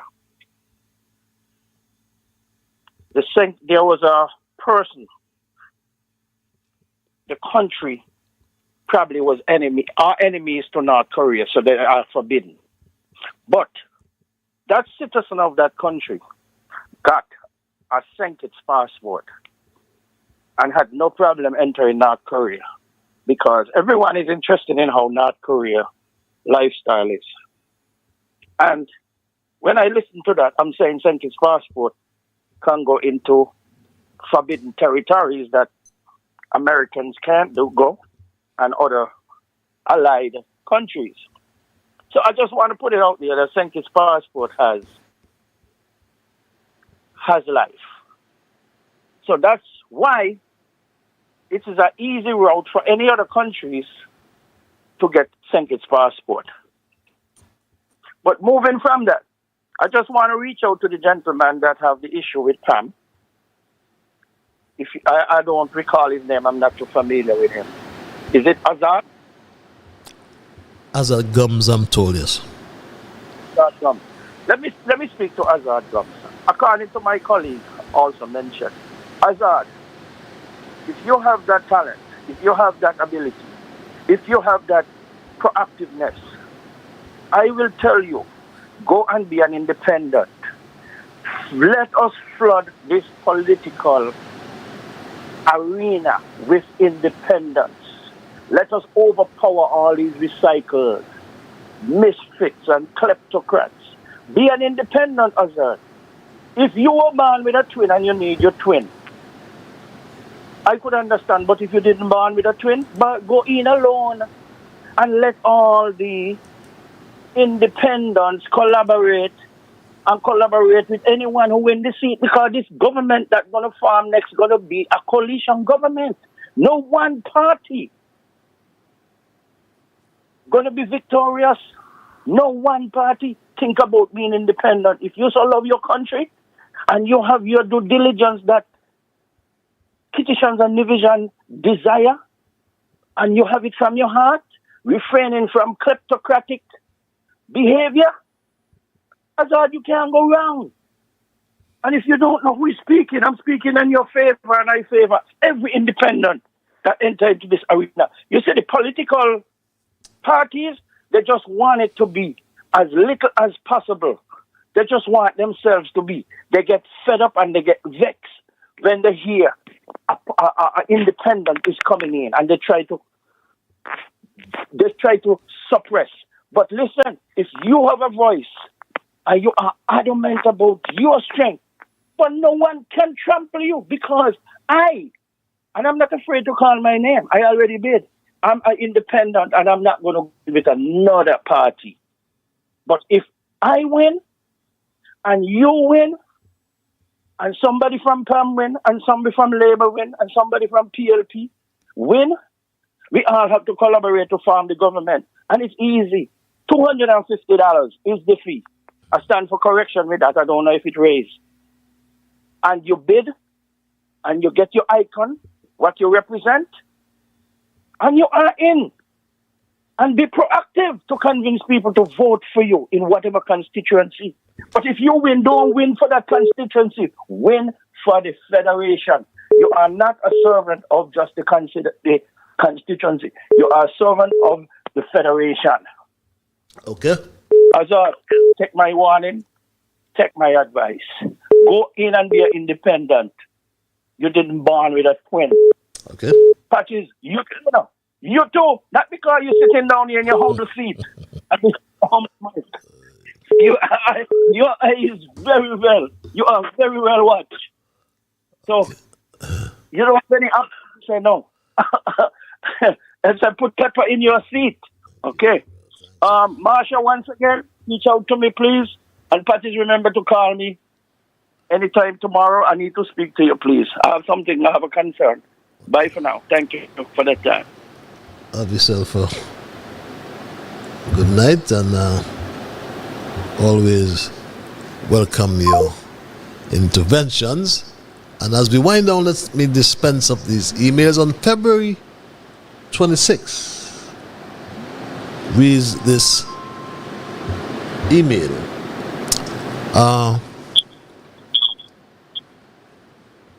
The International Monetary Fund dropped a bombshell exposing the financial disaster under Dr. Drew's administration. Let's break it down so everyone can understand. St. Kitts and Nevis is spending more than it earns. The government is running a massive deficit of 11.3% in 2024, meaning for every $100 the country makes, they are spending $111. This is the worst deficit in years, and it's only getting worse. Debt is spiraling out of control. Under Team Unity, our national debt was just 39.6% of GDP in 2021. Today, it's projected to explode to 61.2% in 2025 and a crushing 68% by 2030, reads this email. That means in less than a decade, Dr. Drew's government will have borrowed almost $1 billion extra. The cost of living is killing the people. Inflation is expected to skyrocket to 6.2% in 2024. This means that food, rent, electricity, and gas are getting more expensive every day. But are salaries increasing? No. Instead, people are struggling to survive while the government spends recklessly. CBI program is crumbling. In 2022, the Citizenship by Investment CBI program brought in $1.4 billion. In just 2 years under Dr. Drew's mismanagement, it has plunged by 31% to only $960 million. That's nearly $500 million loss. The same program that once kept our economy afloat is now collapsing. Businesses are suffering. The IMF report shows that loans going bad, meaning people and businesses can't afford to pay them back, have jumped from 2.9% in 2021 to 4.8% in 2024. This means more people are drowning in debt and more businesses are closing their doors. Taxes are going up.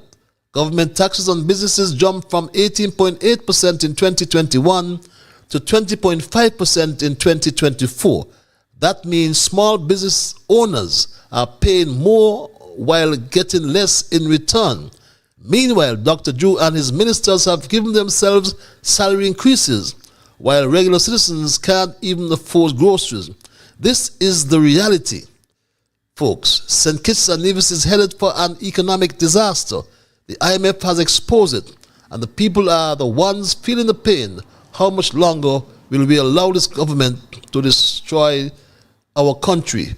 We want back Timothy Harris. Reads this email.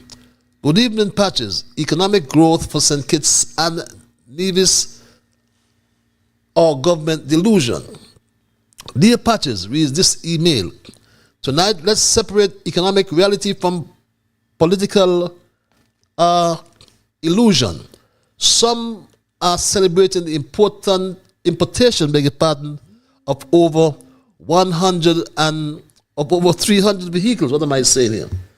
Over 300 vehicles into St. Kitts and Nevis, as if it were proof of economic progress. But let's be clear. A rise in vehicle imports is not an indicator of economic health. In fact, it raises more serious concerns about the financial strain on households, rising debt levels, and misplaced economic priorities. Patches, let's look at the IMF report published on February 26, 2025. The numbers do not lie. Public debt is projected to skyrocket to 61.2% of GDP in 2025 and a disastrous 68% by 2030, up from just 39.6% in 2021. This means that in just 4 years, the Drew administration has added more debt than any government before it. Worse yet, government spending is out of control, with deficits ballooning to 11.3% of GDP in 2024, the highest in recent history. This is a massive deficit of 11.3% in 2024, meaning for every $100 the country makes, July is spending $111. I think I read this generally in the last email. It's just perhaps repeating itself in a different form. But it's good news, good information as well. This email, but I'll take this call. Caller, are you there? I want to thank you for holding. Hello, caller? Yeah, let me get back in touch. Yeah, I'm here, man. Yes. Yeah, let me get back in touch. Yeah, that caller Kalanja, man, he's absolutely right. I just want to big him up tonight. There's one word we need as black people, and it's called unity. But I want to borrow one of his quotes, like he normally said, what Granny says. Granny says, who can't hear is going to feel. And my outlook going into the next election in St. Kitts Nevis is, if these politicians don't get their act together, and like he's asking for that national unity and trash out the differences now, this is my personal opinion, and I'm not hoping for this to happen, but if these politicians in St. Kitts Nevis don't do the right thing and mature as the electorates are asking of them, chaos is potentially going to break out in Bastille when the next election comes up. And I'm warning the people of St. Kitts and Nevis to be ready. And I'm asking the politicians and them to grow up and don't put the country through that. These politicians, they don't mean any good for the people. But Patches, I'm glad a couple of your emails strike back at the local economy and talking about the inflation.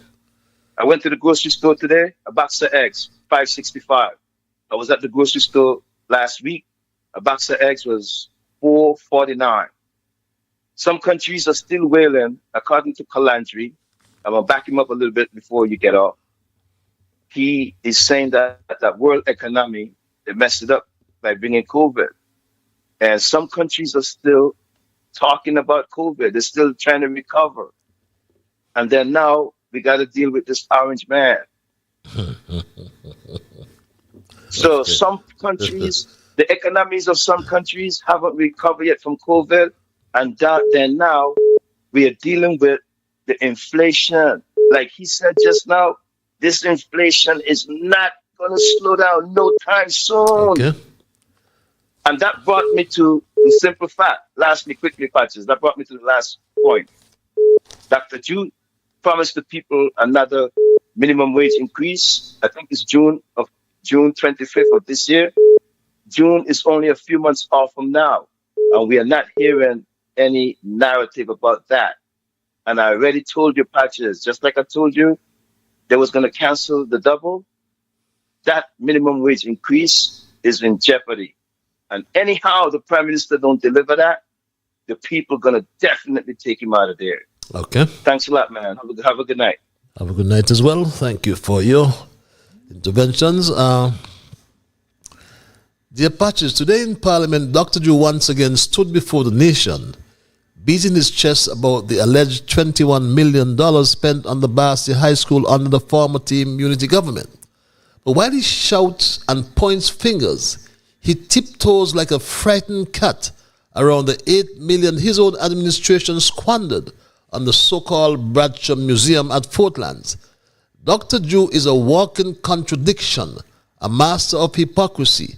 He parades as a champion of transparency, yet he quivers at the mere thought of being questioned about the $8 million that has vanished into thin air. All that remains at Fortlands is a pile of scaffolding, a monument to his government's incompetence and waste. Where is the money, Dr. Joe?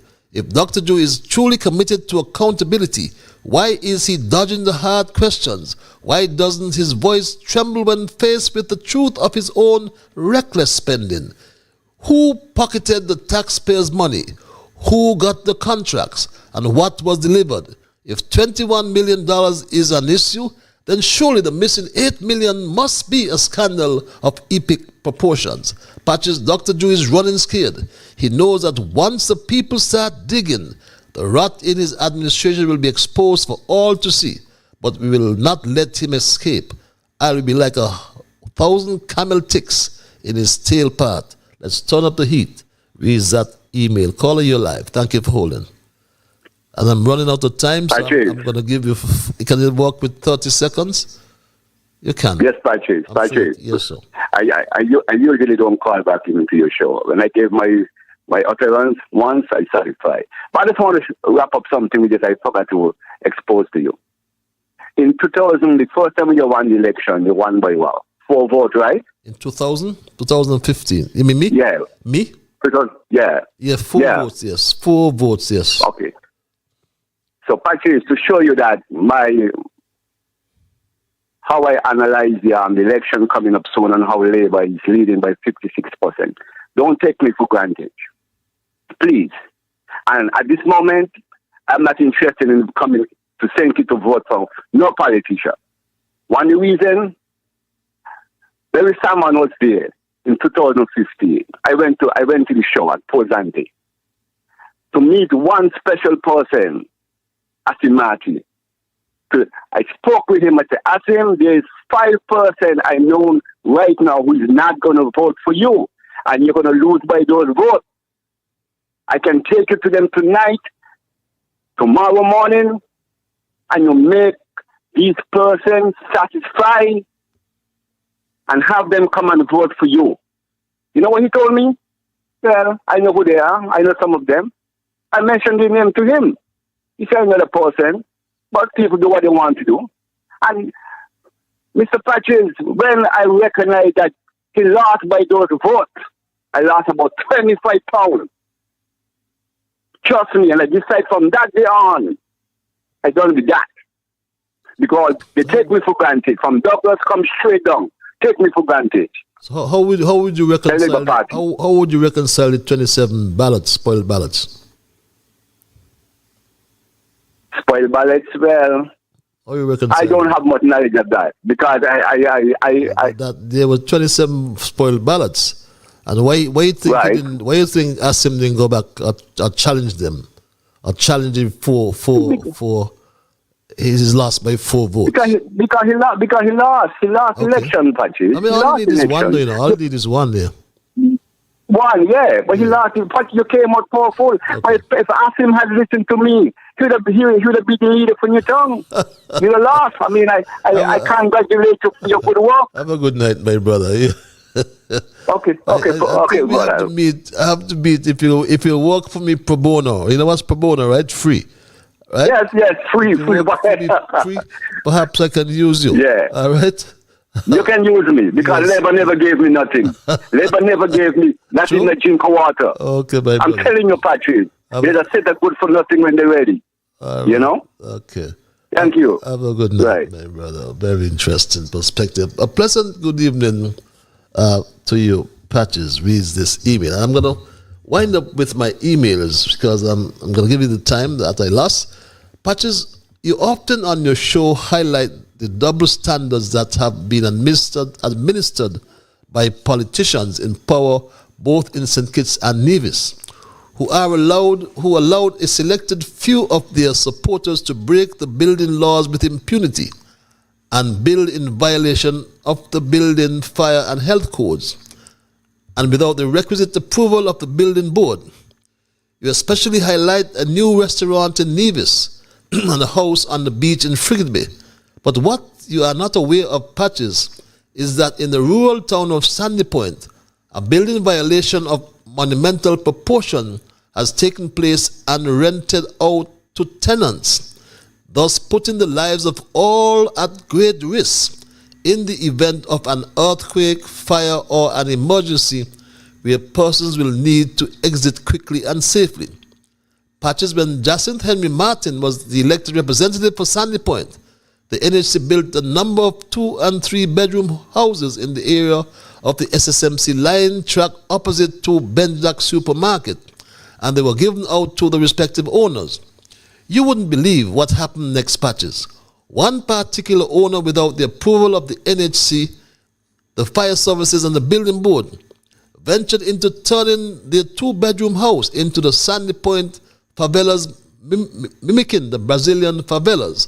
And despite numerous warnings from them to cease and desist, they still proceeded to build despite all these warnings from NHC, the building board and the fire services.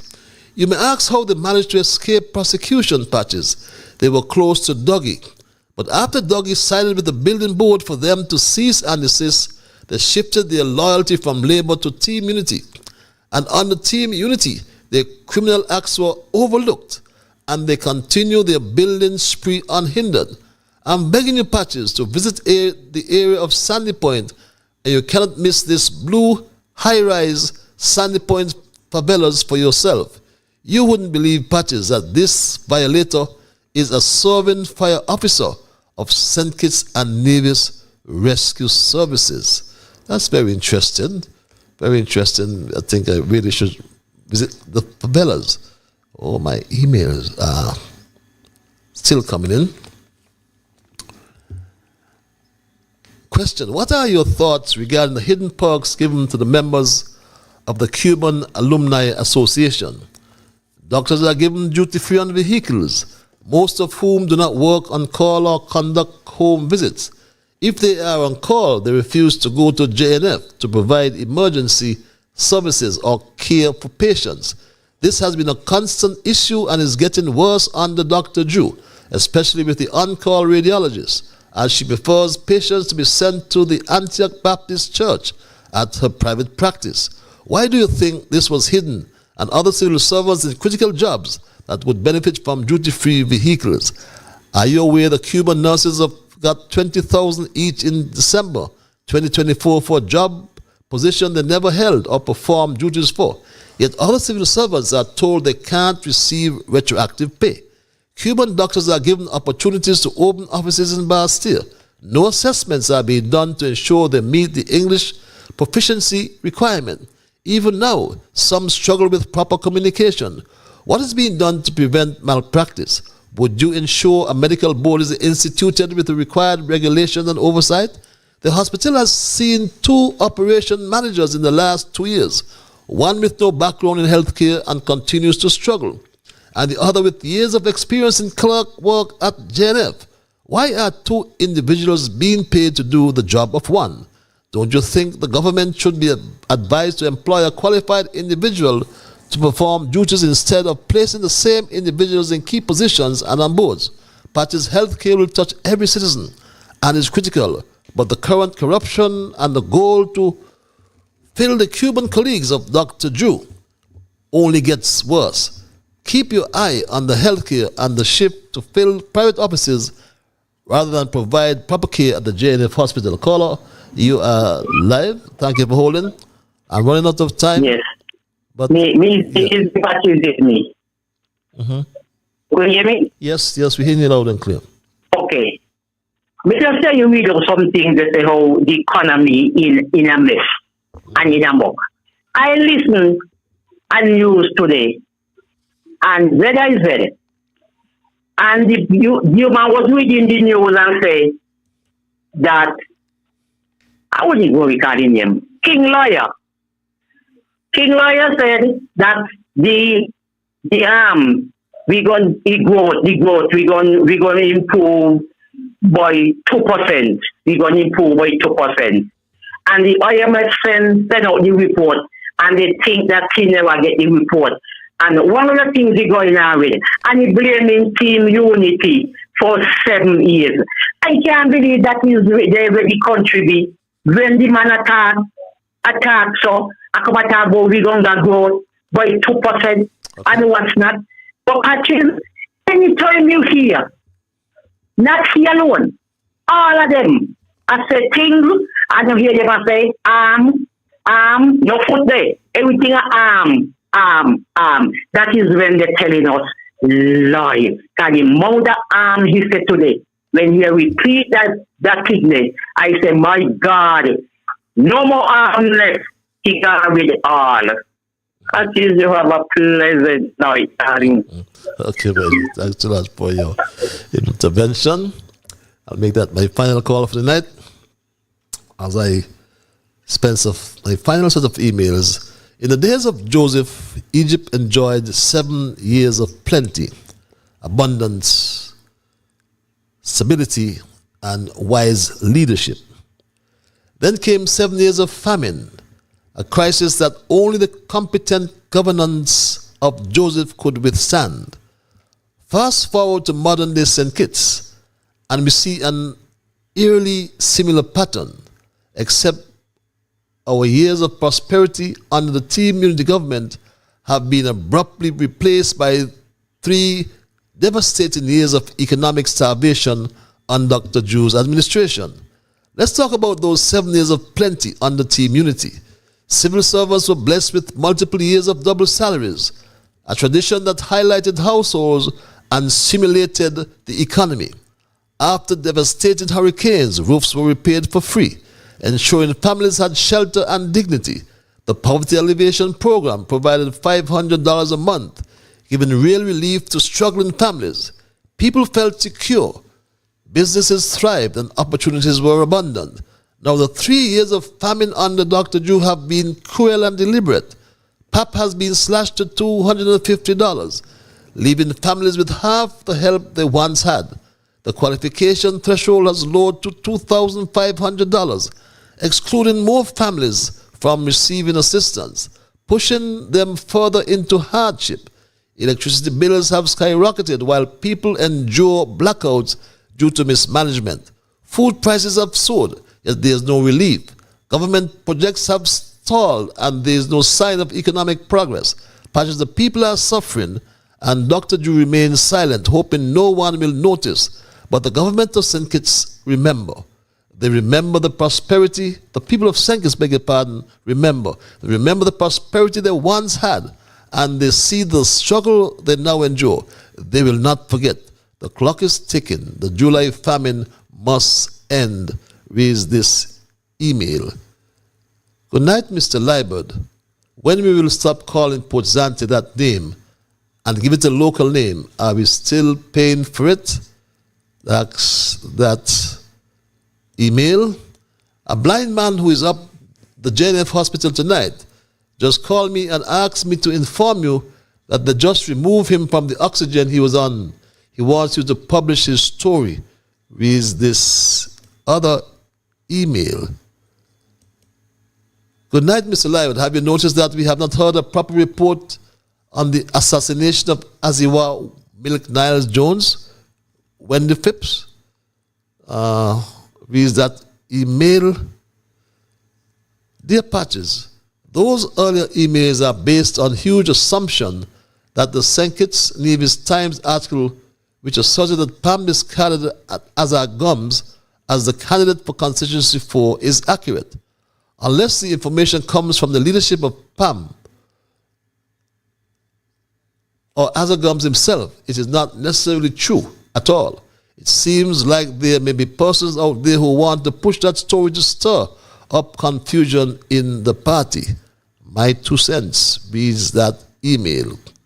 As a young constituent of number 4, let's have some sense here, please. If Azad wants to be the possible candidate for number 4, the People's Action Movement is only fear that he cannot be the chairman within the same constituency. How can he be the chairman of this? How can he be the chairman? This means he would have to be a part of the selection committee and, of course, vote for himself. Meanwhile, another applicant won't have that advantage like him. If Azad is supposed to be the candidate for number 4, he would be elected as a candidate fairly. Reads this email. Let's bring some light to the story about Azad Gums. Patches, this vagabond guy, July, is telling the poor people and most vulnerable people of our country that if they hadn't paid any contribution to Social Security by January 24, they don't qualify for the $250. But Garth Lucifer Wilkin has broken the law 3 times with Social Security, and July still appointed him as Attorney General. Even after he was appointed as Attorney General, he broke the law again.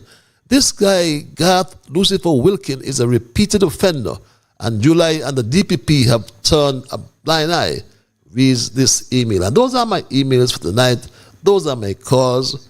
The emails are getting bountiful. I always want or like to, and I'm obligated to dispense of them. And my Straight Talk family, as we wrap tonight's programming, I always forget my quotation as well. I won't tonight.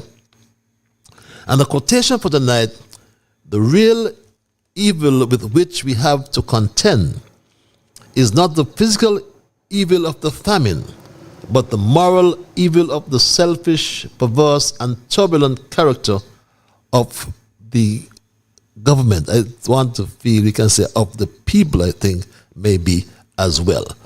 But my Straight Talk family, as we wind up tonight's programming, we looked at the 7 years of plenty to the 3 years of famine. And in conclusion, I submit that the country's shift from a period of plenty to one of scarcity serves as a stark reminder that leadership requires both vision and the experience necessary to navigate complex challenges. As we move forward, it is crucial that we demand an administration and we vote for an administration that possesses both the foresight and expertise to guide the nation towards sustainable development and one that prioritizes the well-being of its citizens over all this political rhetoric that comes from the current administration. The path to recovery lies in electing a leadership that is not only capable of restoring economic stability, but also equipped with the knowledge, vision, and commitment necessary to build a resilient and self-sustaining future for St. Kitts Nevis. Do not expect anything, as I said earlier, from the two leaders from across the narrows of St. Kitts and Nevis, who are flirting with their political future. And they are responsible, both of them, for taking us, or having taken us, from 7 years of plenty to 3 years of famine. That's the way I'm going to end it, my Straight Talk family. That story, it's my story, and I am not going to change it. But I want to thank Almighty God for guiding our conversation tonight as always. I want to thank you, the many listeners, you, the callers, those of you who sent emails. I want to thank you as well for guiding our conversation. Or I want to thank you as well, I should say, and just to remind you that you are the ones who make Straight Talk, and for that reason, I say a big, big thank you. Until we connect on Thursday, may I wish that you have a wonderful weekend. Be good to yourselves and to all whom you meet. And remember, my Straight Talk family, that whatever your mind conceive, that you will achieve. But first of all, you got to believe. So when you wake in the morning, thank God for the morning light. Thank Him for taking you through the night. And my Straight Talk family, keep moving on. Bye-bye until we connect on Monday for another edition of Straight Talk. Bye-bye. Do the things I should, be to my brethren kind and good. So I'll keep moving on. I won't stop now. I'll keep moving on till I reach the top somehow.